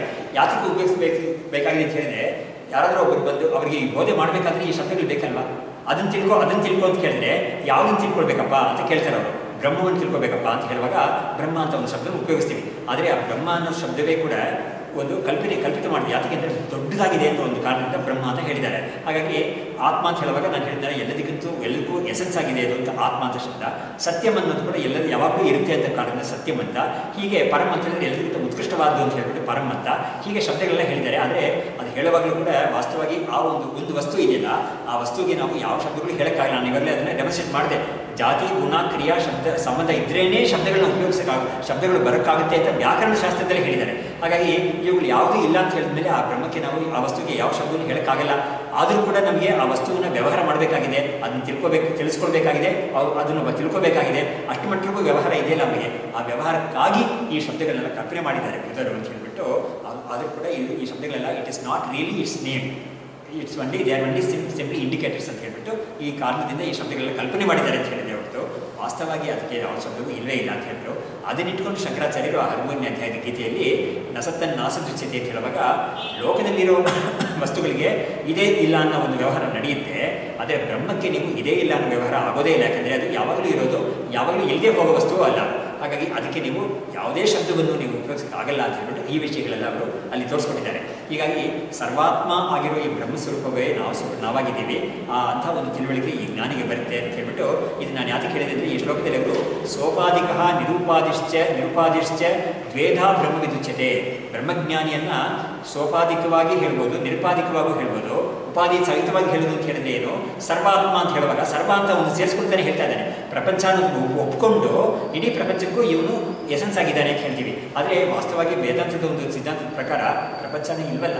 ಹಾಗಾಗಿ ಏಕಮೇವ ಅದ್ವಿತೀಯ ಬ್ರಹ್ಮ ಒಂದೇ ಇರೋದು, ಅದು ಬಿಟ್ಟು ಬೇರೆ ಯಾವುದೂ ಕೂಡ ಇಲ್ಲವೇ ಇಲ್ಲ ಅಂತ ಇರೋದ್ರಿಂದ ಯಾವ ಸಂಬಂಧವನ್ನು ಇಟ್ಕೊಂಡು ಹೇಳೋಕ್ಕಾಗುತ್ತೆ ಅಂತ ಹೇಳ್ಬಿಟ್ಟು ಈ ಜ್ಞಾನಿಯನ್ನು ಯಾವುದೇ ಸಂಬಂಧಪಟ್ಟು ಇಟ್ಕೊಂಡು ಹೇಳೋಕ್ಕಾಗೋದೇ ಇರೋ ಕಾರಣದಿಂದ ನಿರುಪಾಧಿಕ ಅಂತ ಹೇಳ್ಬಿಟ್ಟು ನಿರುಪಾಕ್ಯ ಅಂತ ಹೇಳ್ಬಿಟ್ಟು. ಹಾಗಾಗಿ ಇವನನ್ನು ಜ್ಞಾನಿ ಅಂತ ಹೇಳುವಾಗಲೂ ಕೂಡ ಏನು ಮಾಡ್ತಾ ಇದ್ದೀವಿ, ಒಂದು ವ್ಯಕ್ತಿ ಅಂತ ತಗೊಂಡು ಅವನು ಯಾವತ್ತೋ ಒಂದು ದಿವಸ ಹುಟ್ಟಿದ್ದಾನೆ, ಬೇಕಾದಷ್ಟು ಸಾಧನೆ ಮಾಡಿದ್ದಾನೆ, ಮಾಡಿ ಇದನ್ನು ಪಡ್ಕೊಂಡಿದ್ದಾನೆ ಅಂತ ಹೇಳುವಾಗೆಲ್ಲ ಕೂಡ ಅವನು ಅಂತ ಹೇಳ್ಬಿಟ್ಟು ಏನೋ ಒಂದು ಪುಲ್ಲಿಂಗ್ ಒಂದು ಸೇರಿಸ್ತೀವಿ, ಒಂದು ವ್ಯಕ್ತಿ ಅಂತ ಹೇಳ್ತೀವಿ. ಹಾಗಾಗಿ ಆ ವ್ಯಕ್ತಿತ್ವವನ್ನು ಇಟ್ಕೊಂಡೇ ನಾವು ಎಲ್ಲ ವ್ಯವಹಾರ ಮಾಡ್ತಾ ಇದ್ದೀವಿ. ಆದರೆ ಅದನ್ನು ತಿಳ್ಕೊಂಡಿರೋನು ಮಾತ್ರ ಹೇಗಾಗಿರುತ್ತೆ ಅಂತ ಹೇಳಿದ್ರೆ, ನಾನು ವ್ಯಕ್ತಿ ಅಲ್ವೇ ಇಲ್ಲ, ನಾನು ಬ್ರಹ್ಮಸ್ವರೂಪವೇ ಅಂತ ತಿಳ್ಕೊಂಡಿರ್ತಾನೆ. ಆದರೆ ಲೋಕದಲ್ಲಿ ಆ ಬ್ರಹ್ಮಸ್ವರೂಪವನ್ನು ನೋಡೋಕ್ಕಾಗದೇ ಇರೋರು ಏನು ಮಾಡ್ತಾ ಇದ್ದಾರೆ, ವ್ಯಕ್ತಿಯನ್ನು ಇಟ್ಕೋಬೇಕಾಗಿದೆ ಅವರಿಗೆ. ಹಾಗೆ ಈ ವ್ಯಕ್ತಿ ನೋಡಪ್ಪ ಇವರು ಬ್ರಹ್ಮಜ್ಞಾನಿಗಳು ಅಂತ ಹೇಳ್ತಾರೆ, ಕೈ ಮುಗಿತಾರೆ, ಅವರು ನಮಸ್ಕಾರ ಮಾಡ್ತಾರೆ, ಅವ್ರಿಗೆ ಹೇಳಿದ ಉಪದೇಶವೆಲ್ಲ ತಗೊಳ್ತಾರೆ, ಅದೆಲ್ಲ ಮಾಡ್ತಾರೆ. ಶಂಕರಾಚಾರ್ಯರು ಕೂಡ ನಾವು ಹಾಗೆ ಮಾಡಿಸಿ ಕೂಡಿಸಿದ್ದೀವಿ, ಒಂದು ವ್ಯಕ್ತಿಯಾಗಿ ಕೂಡಿಸಿದ್ದೀವಿ. ಅವರಿಗೆ ಒಂದು ಇದು ಹಣೆಗೆಲ್ಲ ಬೆಳೆದು ಅವ್ರಿಗೆ ವಸ್ತ್ರ ಎಲ್ಲ ಹಾಕಿ ಒಂದು ಕಡೆ ಕೂಡಿಸಿ ಅವ್ರಿಗೆ ಒಂದು ಕಥೆಯನ್ನು ಕೊಟ್ಟು ಎಲ್ಲ ಮಾಡಿದ್ದೀವಿ. ಯಾಕಂದರೆ ನಮಗೆಲ್ಲ ಇದರಲ್ಲೇ ನಮಗೆ ತಿಳ್ಕೊಳ್ಳೋಕ್ಕಾಗೋದು, ಇಲ್ಲದ್ರೆ ನಮಗೆ ಬೇರೆ ದಾರಿನೇ ಇಲ್ಲ ಅಂತ ಹೇಳ್ಬಿಟ್ಟು ಆ ಕಾರಣದಿಂದಲೇ ನೋಡಿ ನಮ್ಮದ್ರಲ್ಲಿ ಈ ಒಂದು ವ್ಯಕ್ತಿಯ ಬಗ್ಗೆ ಇರೋ ಪುರಾಣವೇ ಕಥೆಯಾಗಲಿ ಕೂಡ ಅದೆಲ್ಲ ಇದಕ್ಕಾಗಿ ಒಂದು ದಾರಿ, ಈ ದಾರಿಯನ್ನು ನಾವು ಹಿಡ್ಕೊಂಡ ಮೇಲೆ ನಮಗೆ ಅದೆಲ್ಲ ಮುಖ್ಯವಾಗಿ ನಮಗೆ ಬೇಕಿರಲ್ಲ ಅಂತ ಹೇಳ್ಬಿಟ್ಟು ಅದನ್ನು ಹೇಳಿದ್ದಾರೆ. ಇದನ್ನು ನಿರ್ದಾಕ್ಷಿಣ್ಯವಾಗಿ ಯಾವುದು ಹೇಳಿದೆ ಅಂತ ಹೇಳಿದ್ರೆ, ಈ ಯೋಗ ವಾಸಿಷ್ಠ ಅಂತ ಗ್ರಂಥ ಕೇಳಿದಿಲ್ಲ, ಎಲ್ಲರೂ ಹೆಸರು ಕೇಳಿರ್ತೀರಾ. ಅದರಲ್ಲಿ ತುಂಬ ಇಂಥ ಕಥೆಗಳೇ ಬರುತ್ತೆ. ಅದರಲ್ಲಿ ಹೇಳುವಾಗ ಒಂದು ಕಡೆ ನಿರ್ದಾಕ್ಷಿಣ್ಯವಾಗಿ ಏನು ಹೇಳುತ್ತೆ ಅಂತ ಹೇಳಿದ್ರೆ, ಈ ವೇದ ನೋಡಿ, ವೇದವನ್ನು ಬಿಡಲಿಲ್ಲ, ಎಲ್ಲವನ್ನೂ ಕೂಡ ಪುರಾಣಗಳ, ರಾಮಾಯಣ ಮಹಾಭಾರತಗಳು, ಪುರಾಣಗಳು ಎಲ್ಲವೂ ಕೂಡ, ವೇದ ಎಲ್ಲವೂ ಕೂಡ ಅದು ಹೇಳುತ್ತೆ. ಏನು ಅಂತ ಹೇಳಿದ್ರೆ, ಬಾಲಕಾಖ್ಯಾಯಿಕ ಅಂತ ಹೇಳ್ಬಿಡುತ್ತೆ. ಏನು ಅಂತ ಹೇಳಿದ್ರೆ, ಒಂದು ಮಗು ನಿದ್ದೆ ಮಾಡೋಕ್ಕೆ ಮುಂಚೆ ಅವರಿಗೆ ಅಜ್ಜಿನೋ ಅಜ್ಜನೋ ತಾಯಿನೋ ಕತೆ ಹೇಳು ಅಂತ ಸತಾಯಿಸ್ತಾರೆ. ಎಲ್ಲರೂ ತಾಯಿದ್ರು ಅದನ್ನು ಅನುಭವಿಸಿರ್ತೀರ. ಅವ್ರ ಮಕ್ಕಳು ಇದನ್ನು ಕೇಳ್ತಾರೆ, ಕತೆ ಹೇಳು ಅಂತ. ಹಾಗಾಗಿ ಹೇಳಕ್ಕೆ ಶುರು ಮಾಡಿದ್ರೆ ಸ್ವಲ್ಪ ಹೊತ್ತಾದ್ಮೇಲೆ ಅವು ಹಾಗೆ ನಿದ್ದೆ ಮಾಡಿಬಿಟ್ಟಿರ್ತೇವೆ. ಹೀಗೆ ಈ ಕತೆ ಇದೆಲ್ಲ ಯಾತಕ್ಕೆ ಹೇಳಿದೆ ಅಂತ ಹೇಳಿದ್ರೆ, ಒಬ್ಬನಿಗೆ ನಿದ್ದೆ ಬರೆಸಕ್ಕಾಗಿ ಮಾಡಿದೆ. ಇದೆಲ್ಲ ಬಂದಿರೋದು ವೇದ ಉಪನಿಷತ್ತು ಇದೆಲ್ಲ ಕೂಡ ಬಂದಿರೋದು ಯಾತಕ್ಕೆ ಅಂತ ಹೇಳಿದ್ರೆ, ನಿದ್ದೆ ಬರೆಸಕ್ಕಾಗಿ ಮಾಡಿದೆ ಅಂತ. ಏನಿದ್ರೆ ಅಂತ ಹೇಳಿದ್ರೆ, ಈ ಲೋಕದಲ್ಲಿ ಅದು ಇದು ಅಂತ ಹೇಳ್ಬಿಟ್ಟು ಅವನು ಏನನ್ನು ಗಲಾಟೆ ಮಾಡ್ತಾ ಇದ್ದಾರಲ್ಲ, ಆ ಗಲಾಟೆಯಲ್ಲೇ ತಪ್ಪಿಸಿ ಅವನ್ನ ಆತ್ಮಜ್ಞಾನ ಅಂತ ಒಂದು ಇದ್ರೆ ಇಲ್ಲ, ಅವನ್ನ ಸೇರಿಸಬೇಕು ಅನ್ನೋ ಕಾರಣದಿಂದ ಇದೆಲ್ಲ ಅದಕ್ಕಾಗಿ ಇದು ಬಂದಿದೆ. ಹೇಗೆ ಅದರಲ್ಲಿ ಆ ಮಗು ನೋಡಿ, ಆ ಮಗುಗೆ ಅಜ್ಜಿ ಹೇಳೋ ಕಥೆಯಲ್ಲಿ ಅದು ಪ್ರಶ್ನೆ ಕೇಳದೇ ಇರುತ್ತೆ ಸುಮ್ಮನೆ. ಯಾಕಂದರೆ ಆ ಸ್ಟೇಜಲ್ಲಿ ಇರೋದು, ಸ್ವಲ್ಪ ಬೆಳ್ಕೊಂಡ ಮೇಲೆ ಪ್ರಶ್ನೆ ಕೇಳುತ್ತೆ. ಆದರೆ ಆ ಸ್ಟೇಜಲ್ಲಿ ಇರೋದಕ್ಕೆ ಅದಕ್ಕೆ ಒಬ್ಬ ಇದ್ದ, ಅವನಿಗೆ ನಾಲ್ಕು ಕಾಲು ಅವನಿಗೆ ಅಂತ ಹೇಳಿದ್ರೆ ಪಾಪ ಅಂತ ಕೇಳುತ್ತೆ ಅದು. ಆಮೇಲೆ ಒಬ್ಬ ಇದ್ದ, ಅವನಿಗೆ ತಲೆನೇ ಇಲ್ವಂತೆ. ಆಮೇಲೆ ಒಬ್ಬ ಇದ್ದ, ಅವನು ಹುಟ್ಲೇ ಇಲ್ವಂತೆ ಎಲ್ಲೂ ಕೂಡ. ಅವನೊಂದು ಕಡೆ ಸ್ನಾನ ಮಾಡೋಕ್ಕೆ ಹೋದ, ಸ್ನಾನ ಮಾಡೋ ನದಿಯಲ್ಲಿ ನೀರೇ ಇರಲಿಲ್ವಂತೆ ಅಂತ ಹೇಳುವಾಗ ಅದೆಲ್ಲ ನಂಬುತ್ತೆ. ಅದು ನಂಬಿಟ್ಟು ಹೂ ಅಂತ ಹೇಳ್ಬಿಟ್ಟು ಹಾಗೆ ನಾವು 5ನೇ ಬಾಕಿ ಹೇಳೋದಕ್ಕೆ ನಿದ್ದೆ ಹೋಗೇ ಹೋಗಿರುತ್ತೆ. ಆ ಥರ ಇದರಲ್ಲಿ ಹೇಳೋದೆಲ್ಲ ಕೂಡ ಗುರುಡೆ ಅಂತ ಹೇಳ್ಬಿಡ್ತಾರೆ. ಗುರುಡೆ ಅಂತ ಬಾಯ್ಬಿಟ್ಟು ಹೇಳಕ್ಕೆ ಬದಲು ಬಾಲಕಾಖ್ಯಾಯ, ಮಕ್ಕಳಿಗೆಲ್ಲ ಒಂದು ಕಥೆ ಹೇಳ್ತಾರಲ್ಲ, ಅದೇ ಥರನೇ ಇದೆಲ್ಲ ಕೂಡ ಅಂತ ಹೇಳ್ಬಿಟ್ಟು ಇದರಲ್ಲೆಲ್ಲ ಕೂಡ ಸತ್ಯತ್ವ ಅನ್ನೋದು ವಾಸ್ತವವಾಗಿಲ್ಲ ಇದರಲ್ಲಿ. ಇದೆಲ್ಲ ಬಂದಿರೋದು ಏನಕ್ಕೆ ಅಂದರೆ ಉಪಾಯ. ಏನು ಉಪಾಯ ಅಂತ ಹೇಳಿದ್ರೆ, ಇಂಥ ಒಂದು ಹೇಳಿದಾಗ ನೀನು ಅದನ್ನು ನಂಬಿ ಅದ್ರ ಪ್ರಕಾರ ನಡ್ಕೊಂಡು ನೀನು ಇದನ್ನು ತಿಳ್ಕೊಂಡ್ಬಿಡ್ತೀಯ. ತಿಳ್ಕೊಂಡ ಮೇಲೆ ಇದೆಲ್ಲ ನಮಗೆ it's not, background is not very important for us ಅಂತ ಹೇಳ್ಬಿಟ್ಟು ಅದನ್ನು ಹೇಳಿದ್ದಾರೆ. ಹೀಗೆ ಶಂಕರಾಚಾರ್ಯರು ಇಂಥ ಕಡೆಗಳ ಬರುವಾಗ ಅವ್ರು ಬಾಯ್ಬಿಟ್ಟು ಹೇಳ್ಬಿಡ್ತಾರೆ. ಅವರು ಇವಾಗ ಉದಾಹರಣೆಗೆ ಕಠೋಪನಿಷತ್ತಲ್ಲಿ ನಚಿಕೇತಸ್ ಮತ್ತು ಯಮನಿಗೆ ನಡೆಯುವ ಒಂದು ಸಂವಾದ. ಆ ಸಂವಾದ ಬರುವಾಗಲೂ ಕೂಡ ಪ್ರಾರಂಭದಲ್ಲೇ ಶಂಕರಾಚಾರ್ಯ ಹೇಳ್ತಾರೆ, ಈ ಬ್ರಹ್ಮವಿದ್ಯೆಯನ್ನು ಹೇಳ್ಕೊಡೋಕ್ಕೆ ಒಂದು ಮಾಧ್ಯಮವಾಗಿ ಈ ಕಥೆಯನ್ನು ಇಟ್ಕೊಂಡಿದ್ದಾರೆ, ಅಥವಾ ಈ ಕಥೆಯನ್ನು, ಈ ಬ್ರಹ್ಮವಿದ್ಯೆಯ ಒಂದು ಸ್ತುತಿ, ಬ್ರಹ್ಮವಿದ್ಯೆ ಒಂದು ಮಹಾತ್ಮಿಕಾಗಿ ಈ ಕಥೆಯನ್ನು ಹೇಳಿದ್ದಾರೆ. ಯಾತಕ್ಕೆ ಅಂತ ಹೇಳಿದ್ರೆ ನೋಡಿ, ಈ ಬ್ರಹ್ಮವಿದ್ಯೆ ಅನ್ನೋದು ಎಷ್ಟು ದೊಡ್ಡ ವಿದ್ಯೆ ಅಂತ ಹೇಳಿದ್ರೆ, ಯಮಧರ್ಮರಾಜ ಎಂಥ ಒಂದು ಪೋಸ್ಟ್ ಅವನಿಗೆ ಅಲ್ವಾ. ಅವನು ಕಂಡ್ರೆ ಎಲ್ಲರೂ ನಡುತ್ತಾರೆ. ಅವನಿಗೆ ಈ ಪ್ರಪಂಚದಲ್ಲಿ ಬನ್ನಿ ಒಳಗಡೆ ಬನ್ನಿ ಚೇರ್ ಕುಡಿಬೇಕಾದ್ರೆ ಅವನಿಗೆ ಚೇರ್. ಸೊ ಹೀಗೆ ಪ್ರಪಂಚದಲ್ಲಿ ಯಾವುದೇ ಒಂದು ಇದು ಕೂಡ ಎಲ್ಲರೂ ಕೂಡ ಎಲ್ಲದಕ್ಕಿಂತ ಜಾಸ್ತಿ ಮುಖ್ಯತ್ವ ಕೊಟ್ಟಿರೋದು ಈ ಯಮನಿಗೆ. ಹಾಗಾಗಿ ಅಂಥ ಯಮಧರ್ಮರಾಜನೇ ಕೂಡ ಈ ಆತ್ಮಜ್ಞಾನವನ್ನು ತಿಳ್ಕೊಂಡು ಪಡ್ಕೊಂಡು ಜ್ಞಾನಿಯಾಗಿದ್ದಾನೆ ಅವನು ನಚಿಕೇತಸ್ಸಿಗೆ ಈ ಒಂದು ವಿಷಯವನ್ನು ಹೇಳ್ಕೊಡ್ತಾ ಇದ್ದಾನೆ.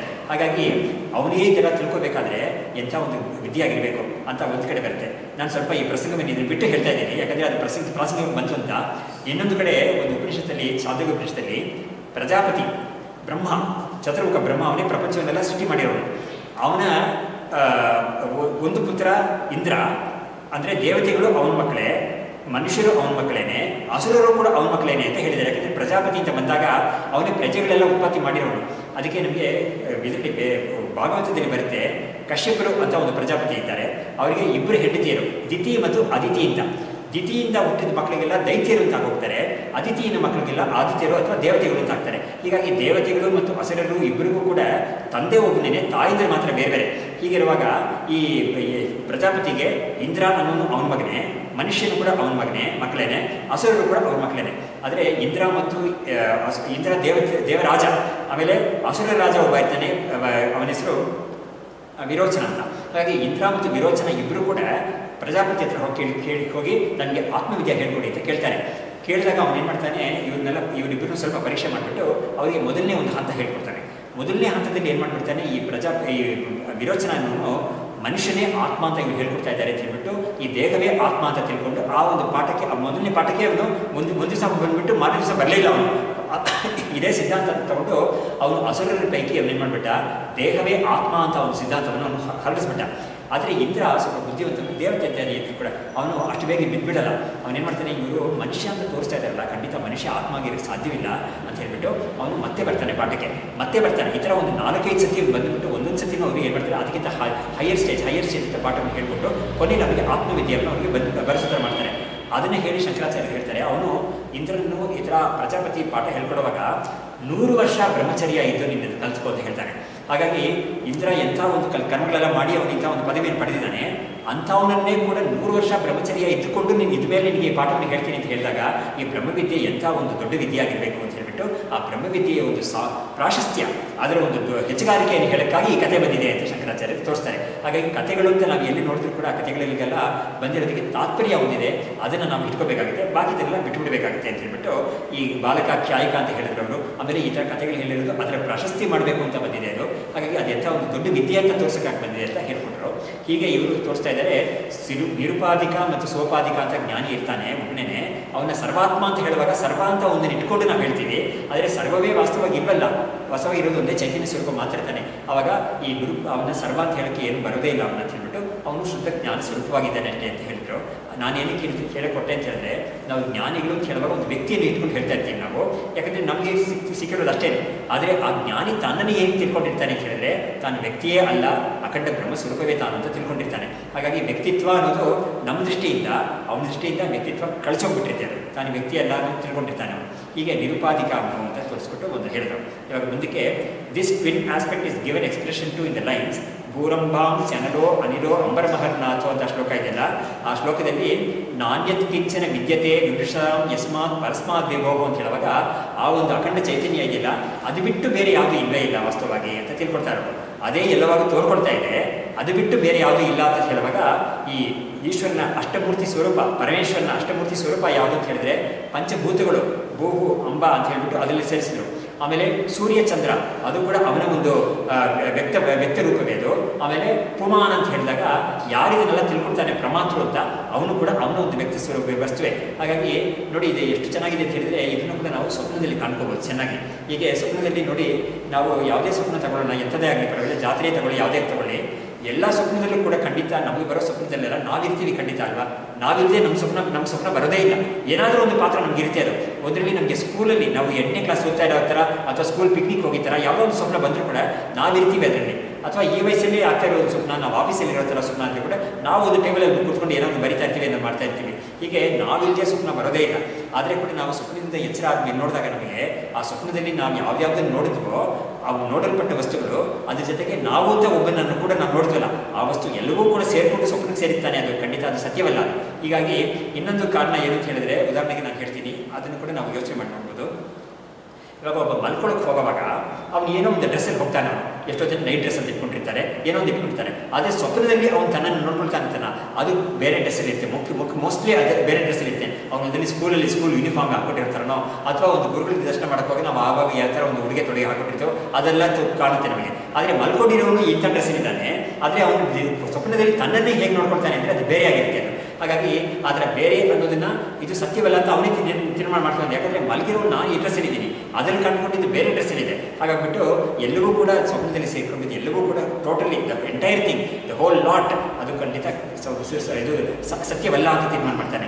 ಅದೇ ಥರವೇ ಕೂಡ ಇಲ್ಲೂ ಕೂಡ ಈ ಒಂದು ಬ್ರಹ್ಮಸ್ವರೂಪವನ್ನು ತಿಳ್ಕೊಳ್ಳೋಕ್ಕೆ ನಮಗೆ ಬೇರೆ ಯಾವ ವಸ್ತು ಕೂಡ ಇಲ್ಲವೇ ಇಲ್ಲ ಅಂತ ತಿಳ್ಕೊಳ್ಳೋಕ್ಕೆ ನಮಗೆ ಇದೊಂದು ಕಾರಣವಾಗುತ್ತೆ, ಇದೊಂದು ಎಕ್ಸಾಂಪಲ್ ಆಗುತ್ತೆ. ಸ್ವಪ್ನದಲ್ಲಿ ಕೂಡ ನಮಗೆ ನಾನಾತ್ವ ನೋಡಿದ್ವಿ, ಆದರೆ ಯಾವುದೂ ಇಲ್ಲೇ ಇವನೊಬ್ಬನೇ ಇದ್ದಾನೆ ಅಂತ.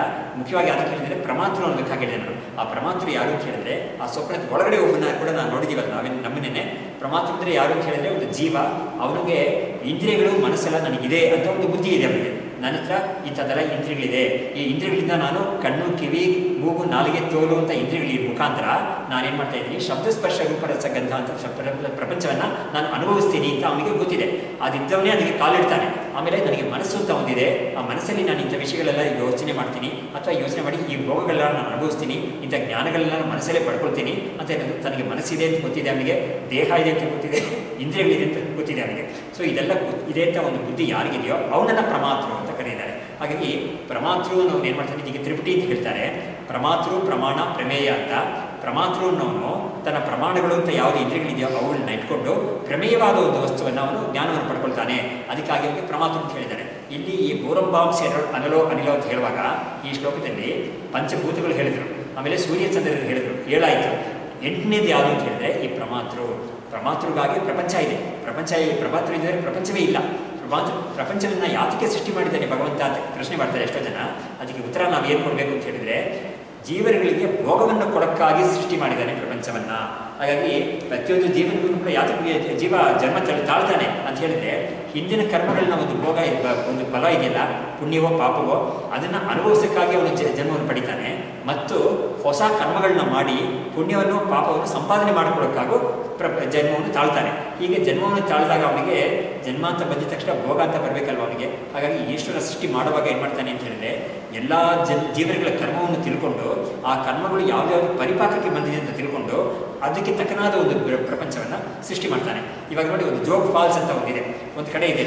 ಆದರೆ ಒಂದಾನೊಂದು ದಿವಸದಲ್ಲಿ ಎನಿ ಡೇ ಎನಿ ಸಂಡೇ ಅವರ ಸ್ಯಾಟರ್ಡೇ ಒಂದು ವೀಕೆಂಡಲ್ಲಿ ಒಂದು 5,000 ಜನ ಅಲ್ಲಿಗೆ ಹೋಗ್ತಾರೆ ಅಂತ ಇಟ್ಕೊಳ್ಳೋಣ, ಸುಮ್ಮನೆ ಒಂದು ಲೆಕ್ಕಕ್ಕೆ. ಆ 5,000 ಜನಗಳಿಗೂ ಕೂಡ ಆವತ್ತಿನ ದಿವಸ ಜೋಗ್ ಫಾಲ್ನ ಹೋಗಿ ನೋಡಿ ಅದನ್ನು ಆಲಿಸಬೇಕು ಅಂತ ಒಂದು ಪ್ರಾರಂಭ ಇದೆ ಅವರಿಗೆ. ಅದು ಒಂದು ಸುಖಭೋಗ ಅವರಿಗೆ ಸಿಗಬೇಕಾಗುತ್ತಿದೆ. ಸರಿ, ಆಗ ಆ ಥರ 5,000 ಜನ ಬರ್ತಾರಲ್ಲ ಅಂತ ತಿಳ್ಕೊಂಡು ಒಬ್ಬ ಏನು ಮಾಡ್ತಾನೆ, ಅಲ್ಲಿ ಒಂದು ಟೆಂಪರರಿ ಕ್ಯಾಂಟೀನ್ ಶುರು ಮಾಡ್ತಾನೆ ಒಬ್ಬ ಅವತ್ತು. ಹಾಗಾಗಿ ಅವನಿಗೆ ಈ 5,000 ಜನ ಬಂದಿರ್ತಾರಲ್ಲ, ಅವರಿಗೆ ನಾನು ಇಡ್ಲಿ ಕಾಫಿ ಅದೆಲ್ಲ ಮಿಸ್ಸೆಲ್ಲ ಮಾಡಿದ್ರೆ ನನಗೆ ಸ್ವಲ್ಪ ದುಡ್ಡು ಸಿಗುತ್ತೆ ಅಂತ ಹೇಳ್ಬಿಟ್ಟು ಅವನ ಪ್ರಾರಬ್ಧ ಕರ್ಮ ಆ ಥರ ಇದೆ ಅದು. ಹಾಗಾಗಿ ಈ ಥರ ಎಲ್ಲರದ್ದು ಪ್ರಾರಬ್ಧ ಕರ್ಮಗಳನ್ನ ಲೆಕ್ಕಕ್ಕೆ ತಗೊಂಡು ಈಶ್ವರ ಈ ಥರ ಪ್ರಪಂಚವನ್ನು ಸೃಷ್ಟಿ ಮಾಡ್ತಾನೆ ಅಂತ ಬಂದಿದಾಗ ನಮಗೆ ಆ ಈಶ್ವರನ ಸೃಷ್ಟಿ ಮತ್ತೆ ಯೋಚನೆ ಮಾಡಿದ್ರೆ ಅಷ್ಟೊಂದು ಆಶ್ಚರ್ಯವಾಗಿದೆ ಅದು. ಯಾಕಂದರೆ ನಮ್ಮಗಳಿಗೆ ಈ ಥರ ಪ್ಲ್ಯಾನ್ ಮಾಡೋಕ್ಕೆ ಬರೋದೇ ಇಲ್ಲ. ಆದರೆ ಅವನು ಆ ಥರ ಪ್ಲ್ಯಾನ್ ಮಾಡಿ ಪ್ರತಿಯೊಂದು ಜೀವರಿಗೂ ಕೂಡ ಅದು ಮಾಡಿ ನೋಡಿ. ಇವಾಗ ಏನೂ ಇಲ್ಲ, ಎಷ್ಟೋ ಸತಿ ನಾವು ಪಾರ್ಕ್ಗೆ ಹೋದಾಗ ನಾನು ನೋಡಿದ್ದೀನಿ, ಕೆಲವರು ಸಣ್ಣ ಒಂದು ಚೀಲ ಇಟ್ಕೊಂಡಿರ್ತಾರೆ ಕೈಯಲ್ಲಿ, ಅಲ್ಲಿ ಬಗ್ಗೆ ಏನು ಮಾಡ್ತಾ ಇರ್ತಾರೆ. ನಾನು ನೋಡಿದಾಗ ಸ್ವಲ್ಪ ಹತ್ರ ಹೋಗಿ ನೋಡಿದಾಗ ಗೊತ್ತಾಯಿತು, ಅವ್ರುಗಳು ಮನೆಯಿಂದ ಬರುವಾಗ ಚೀಲದಲ್ಲಿ ಸಕ್ಕರೆ, ಒಂದು ಸಣ್ಣ ಚೀಲದಲ್ಲಿ ರವೆ ತೊಗೊಂಡ್ಬಿಟ್ಟಿದ್ದಾರೆ, ಅಲ್ಲಿ ಇರುವೆಗಳಿಗೆ ಇದು ಹಾಕಿರ್ತಲ್ಲ ಅವುಗಳಿಗೆ ಹಾಕೊಂಡು ಹೋಗ್ತಾರೆ. ಈ ಬೆಂಗಳೂರಲ್ಲಿ ಪಾರ್ಕಲ್ಲಿ ಕೂಡ ನಾನು ನೋಡಿದ್ದೀನಿ ಅದನ್ನ. ಅವರಿಗೆ ಈ ಥರ ಮಾಡೋದು ಒಂದು ಧರ್ಮ ಅಂತ ಇಟ್ಕೊಂಡಿದ್ದಾರೆ. ಈ ಪ್ರಾಣಿಗಳಿಗೆ ಒಂದು ಕೊಡೋದು ನಮಗೆ ಧರ್ಮ ಅಂತ ಇಟ್ಕೊಂಡಿದ್ದಾರೆ ಅವರು. ಅದನ್ನ ಇಟ್ಕೊಂಡು ಅವ್ರು ಮಾಡ್ತಾರೆ. ಹಾಗಾಗಿ ಇವರು ಈ ಥರ ಪಾರ್ಕಿಗೆ ಬರ್ತಾರೆ ಅಂತ ಹೇಳ್ಬಿಟ್ಟು ಅಲ್ಲಿ ಗೂಡಿಟ್ಕೊಂಡು ಅವುಗಳು ಕಾಯ್ತಾ ಇರ್ತವೆ. ಹಾಗಾಗಿ ಅವುಗಳಿಗೆ ಆಹಾರ ಸಿಗಬೇಕಂದ್ರೆ ಇವನ ಕೈಯಿಂದ ಆ ಸಮಯಕ್ಕೆ ಬಂದು ಬಿಡಬೇಕದು. ಹಾಗಾಗಿ ಇದಕ್ಕೆ ಪ್ರಾರಬ್ಧ ಅಂತ ಹೇಳೋದು. ಒಬ್ಬರಿಗೆ ಮನೆಯಲ್ಲಿ ಚೆನ್ನಾಗಿ ಅಡುಗೆ ಮಾಡಿರ್ತಾರೆ, ಮಾಡಿಬಿಟ್ಟು ಎಲ್ಲರೂ ತಟ್ಟೆ ಕೂಡ ಇಟ್ಟಿರ್ತಾರೆ, ಆ ಸಮಯಕ್ಕೆ ಫೋನ್ ಬರ್ತು ಇಂಥ ಕಡೆ ಹೋಗ್ಬಿಟ್ಟಿದ್ದಾರೆ ಅಂತ, ತಿನ್ನೋಕ್ಕಾಗುತ್ತಾ ಅವನಿಗೆ, ಊಟ ಮಾಡೋಕ್ಕಾಗುತ್ತಾ, ಆಗಲ್ಲ, ಖಂಡಿತ ಹೋಗ್ತಾನೆ ಅಲ್ಲಿಗೆ. ಹೋಗ್ಬಿಟ್ಟು ಸ್ನಾನ ಎಲ್ಲ ಮುಗಿಸ್ಕೊಂಡ್ಬಿಟ್ಟು ಎಲ್ಲ ತಣ್ಣಗೋಗಿರೋ ಊಟವನ್ನು ಮನೆಗೆ ಬಂದು ಮಾಡ್ತಾನೆ. ಹೀಗೆ ಚೆನ್ನಾಗಿ ರುಚಿಯಾಗಿ ಬಿಸಿಯಾಗಿರೋದನ್ನ ತಿನ್ನೋಕ್ಕೆ ಆಗದೆ ಪ್ರಾರಬ್ಧ ಬಿಟ್ಟಿಲ್ಲ ಅವನ್ನ. ಆವತ್ತೇನು ಮಾಡಬೇಕಾಗಿದೆ, ಇದನ್ನು ಬಂದು ತಿನ್ನಬೇಕು ಅಂತ ಏನೇನು. ಹೀಗೆ ಪ್ರಾರಬ್ಧ ಅನ್ನೋದು ನಾವು ಅಂದ್ಕೊಂಡಿರೋ ಥರ ಆಗೋದೇ ಇಲ್ಲ ಅದು. ಹಾಗೆ ಆದರೆ ಈ ಪ್ರಾರಬ್ಧ ಅನ್ನೋದನ್ನು ಇವರು ನಮ್ಮ ವಿವೇಕ ಚೂಡಾಮಣಿಯಲ್ಲಿ ಶಂಕರಾಚಾರ್ಯರು ಕೂಡ ಅದನ್ನು ಹೇಳಿ, ಪ್ರಾರಬ್ಧಂ ಪುಷ್ಯತಿ ವಪುರಿತಿ ಧೈರ್ಯಮಾಲಂಬ್ಯ ಸ್ವಾಧ್ಯಾಸ ಅಪನಯಂ ಕುರು ಅಂತ ಹೇಳಿದ್ದಾರೆ. ಏನಂತ ಹೇಳಿದ್ರೆ, ಅಧ್ಯಾಸ ಅಂತ ಇದೆಯಲ್ಲ, ನಾವು ನಮ್ಮನ್ನು ತಪ್ಪು ತಿಳುವಳಿಕೆ ಮಾಡ್ಕೊಂಡಿದ್ದೀವಲ್ಲ, ಅದನ್ನು ಹೋಗಲಾಡಿಸೋದೇ ನಮ್ಮ ಮುಖ್ಯವಾದ ಗುರಿಯಾಗಿರಬೇಕು. ಅದನ್ನು ಯಾವಾಗಲೂ ನೀನು ಅದನ್ನೇ ಮಾಡ್ತಾ ಇರಬೇಕು ಅಂತ ಹೇಳುವಾಗ, ನಾನು ಸ್ವಲ್ಪ ದುಡ್ಡೆಲ್ಲ ಸಂಪಾದನೆ ಮಾಡಬೇಕಪ್ಪ, ಮಾಡ್ಕೊಂಡ ಮೇಲೆ ಇದಕ್ಕೆ ಕಾಲಿಡ್ತೀನಿ ಅಂತ ಹೇಳ್ಬಿಟ್ಟು ಆ ಥರ ನೀನು ಬರಬೇಡ. ಬರದೇ ಇದ್ರೆ ನೋಡಿ, ಚಂದ್ರಶೇಖರ್ ಬಾದರಾಯರು ಎಂಥವರಾಗಿದ್ದರು ಅಂತ ಹೇಳಿದ್ರೆ, ಒಬ್ಬರು ಅವ್ರ ಪ್ರಾಕ್ಟಿಕಲ್ ಆಗಿ, ಅಂದರೆ ಈ ಕಾಲದಲ್ಲಿ ನಾವು ಪ್ರಾಕ್ಟಿಕಲ್ ಅಂತ ಹೇಳ್ತೀವಿ, ಆದರೆ ಅವರ ಒಂದು ಕಾಲದಲ್ಲಿ ಅವರೊಂದು ವೈರಾಗ್ಯ ಎಲ್ಲ ಎಂಥದ್ದಿತ್ತು ಅಂತ ಹೇಳಿದ್ರೆ, ಒಬ್ಬರು ಅವ್ರ ಹತ್ರ ಬಂದು ಕೇಳಿದ್ರು, ನಾನು ಗೃಹಸ್ಥರು, ಚೆನ್ನಾಗಿ ಒಳ್ಳೆ ವ್ಯಕ್ತಿ ಪಾಪ, ಅವ್ರಿಗೆ ಸನ್ಯಾಸ ತಗೋಬೇಕು ಅಂತ ಒಂದು ಮನಸ್ಸಲ್ಲಿ ಬಂದಿದ್ದೇ ತುಂಬ ದೊಡ್ಡದು ಹೆಚ್ಚು. ಅವರು ಇವ್ರ ಹತ್ರ ಬಂದುಬಿಟ್ಟು ಕೇಳಿದ್ರು, ಈ ಥರ ನಾನು ಸನ್ಯಾಸ ತಗೋಬೇಕು ಅಂತ ತೀರ್ಮಾನ ಮಾಡಿದ್ದೀನಿ, ನಾನು ಇದುವರೆಗೂ ಕೆಲಸದಲ್ಲಿ ಇದ್ದಲ್ಲ, ಅದೆಲ್ಲ ಪೆನ್ಷನ್ ಎಲ್ಲ ಒಂದು ಕಡೆ ಬರುತ್ತೆ, ಅದೆಲ್ಲ ಕೂಡಾಕೊಂಡು ಒಂದು ಕಡೆ ಇಟ್ಕೊಂಡಿದ್ದೀನಿ ಅಂತ ಹೇಳಿದಾಗ, ಸರಿ ಅಂತ ಹೇಳ್ಬಿಟ್ಟು ಅವ್ರು ಸುಮ್ಮನೆ ಹೋಗ್ಬಿಟ್ರು ಗುರುಗಳು. ಅಂದರೆ ಇವರಿಗೆ ಪೆನ್ಷನ್ ಮೇಲೆ ಇವನು ಚಿಂತನೆ ಮಾಡ್ತಾ ಇದ್ದಾಗ ಹೇಗೆ ಸನ್ಯಾಸ ತಗೊಂಡು ಬ್ರಹ್ಮಚಿಂತನೆ ಇವನು ಮಾಡ್ತಾನೆ ಅಂತ ಹೇಳ್ಬಿಟ್ಟು, ಅದು ಸರಿಯಾಗಿ ಬಂತಾ ಇಲ್ವಾ, ಅಕೌಂಟಲ್ಲಿ ಬಂದಿದೆಯಾ ಇಲ್ವಾ ಅಂತ ಮಕ್ಕಳು ಪೂರ್ವರ್ಷ ಮಕ್ಕಳ ಮುಖಾಂತರ ಪ್ರಶ್ನೆ ಮಾಡ್ತಾ ಇರ್ತಾನೆ. ಅದೆಲ್ಲ ಇವನು ಕೈಗೆ ಬಂದು ಸೇರೋ ಥರ ಮಾಡ್ಕೊಳ್ತಾನೆ. ಹೀಗೊಂದು ಥರ ಇರುತ್ತೆ. ನಮ್ಮ ಇವರು ಈ ಪಾಠ ನಮಗೆ ಮಾಡಿದ ಸುಬ್ರಹ್ಮಣ್ಯರು ಒಂದು ಹೇಳಿದ್ರು, ಇಲ್ಲಿ ಬೆಂಗಳೂರಲ್ಲೇ ಒಬ್ಬರು ತುಂಬ ಹಣವಂತರು, ಅವರಿಗೆ ಒಳ್ಳೆ ಸತ್ಸಂಗ ಎಲ್ಲ ಸಿಕ್ಕಿತ್ತು ಪಾಪ. ಅವರಿಗೆ ಸನ್ಯಾಸ ತಗೋಬೇಕು ಅಂತಿತ್ತು. ಆದರೆ ಅವ್ರು ಸನ್ಯಾಸ ತಗೊಂಡು ಅವ್ರ ಮನೆಯಲ್ಲಿರೋಕ್ಕಾಗಲ್ಲ. ಸನ್ಯಾಸ ತಗೊಂಡ್ಮೇಲೆ ಮನೆಯಿಂದ ಪಕ್ಕದಲ್ಲಿ ಕಾಂಪೌಂಡಲ್ಲಿ ಒಂದು ಕಡೆ ಇಟ್ಕೊಂಡು ಅಲ್ಲೇ ಕೂತಿದ್ರಂತೆ. ಯಾತಿಗೆ ಕೂತಿದ್ದಾರೆ ಅಂತ ಕೇಳಿದ್ರೆ ಗೊತ್ತಾಯ್ತಂತೆ, ಅವ್ರ ತಾಯಿ ಕೊರಳಲ್ಲಿ 4 ಪೇಟೆ ಚೈನ್ ಅಂತ ಹೇಳ್ತಾರಲ್ಲ ಅದು ಆ ಚೈನ್ ಇರ್ತಂತೆ. ಅದು ಅವಳ ತಾಯಿ ಸತ್ತೋದ್ರೆ ಇವರಿಗೆ 2 ಭಾಗ ಬರಬೇಕಾದ್ರೆ ಇಂಥ ಒಂದು ಕಾಯ್ಕೊಂಡು ಅವ್ರು ಕೂತಿದ್ರಂತೆ ಅವರು. ಹಾಗಾಗಿ ಸನ್ಯಾಸಕ್ಕೆ ಬರೋರಿಗೆ ಈ ಥರ ಏನು ಪ್ರಯೋಜನ ಅಂತ ಹೇಳ್ಬಿಟ್ಟು ಇಂಥ ವಿಷಯಗಳೆಲ್ಲ ಇದೆ ಅದರಲ್ಲಿ.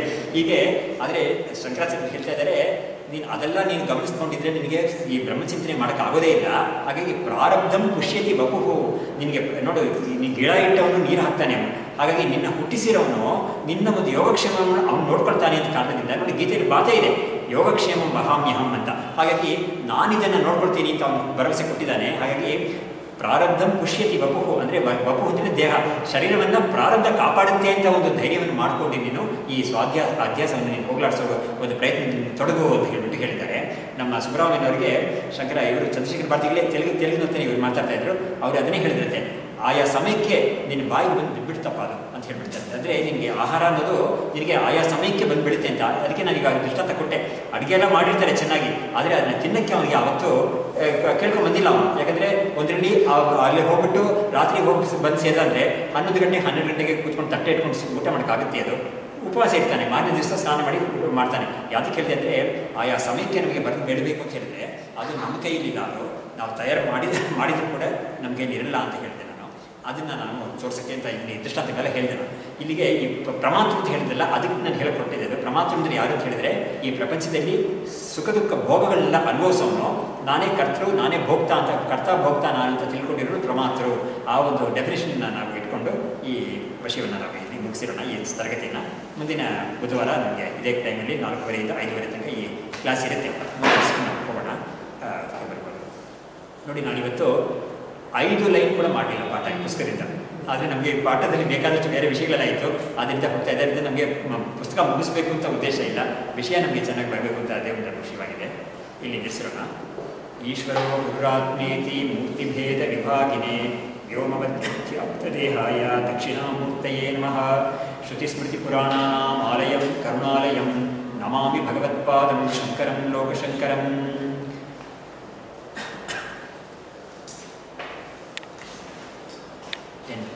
ಕೆಳಗಡೆ ತಾನೇ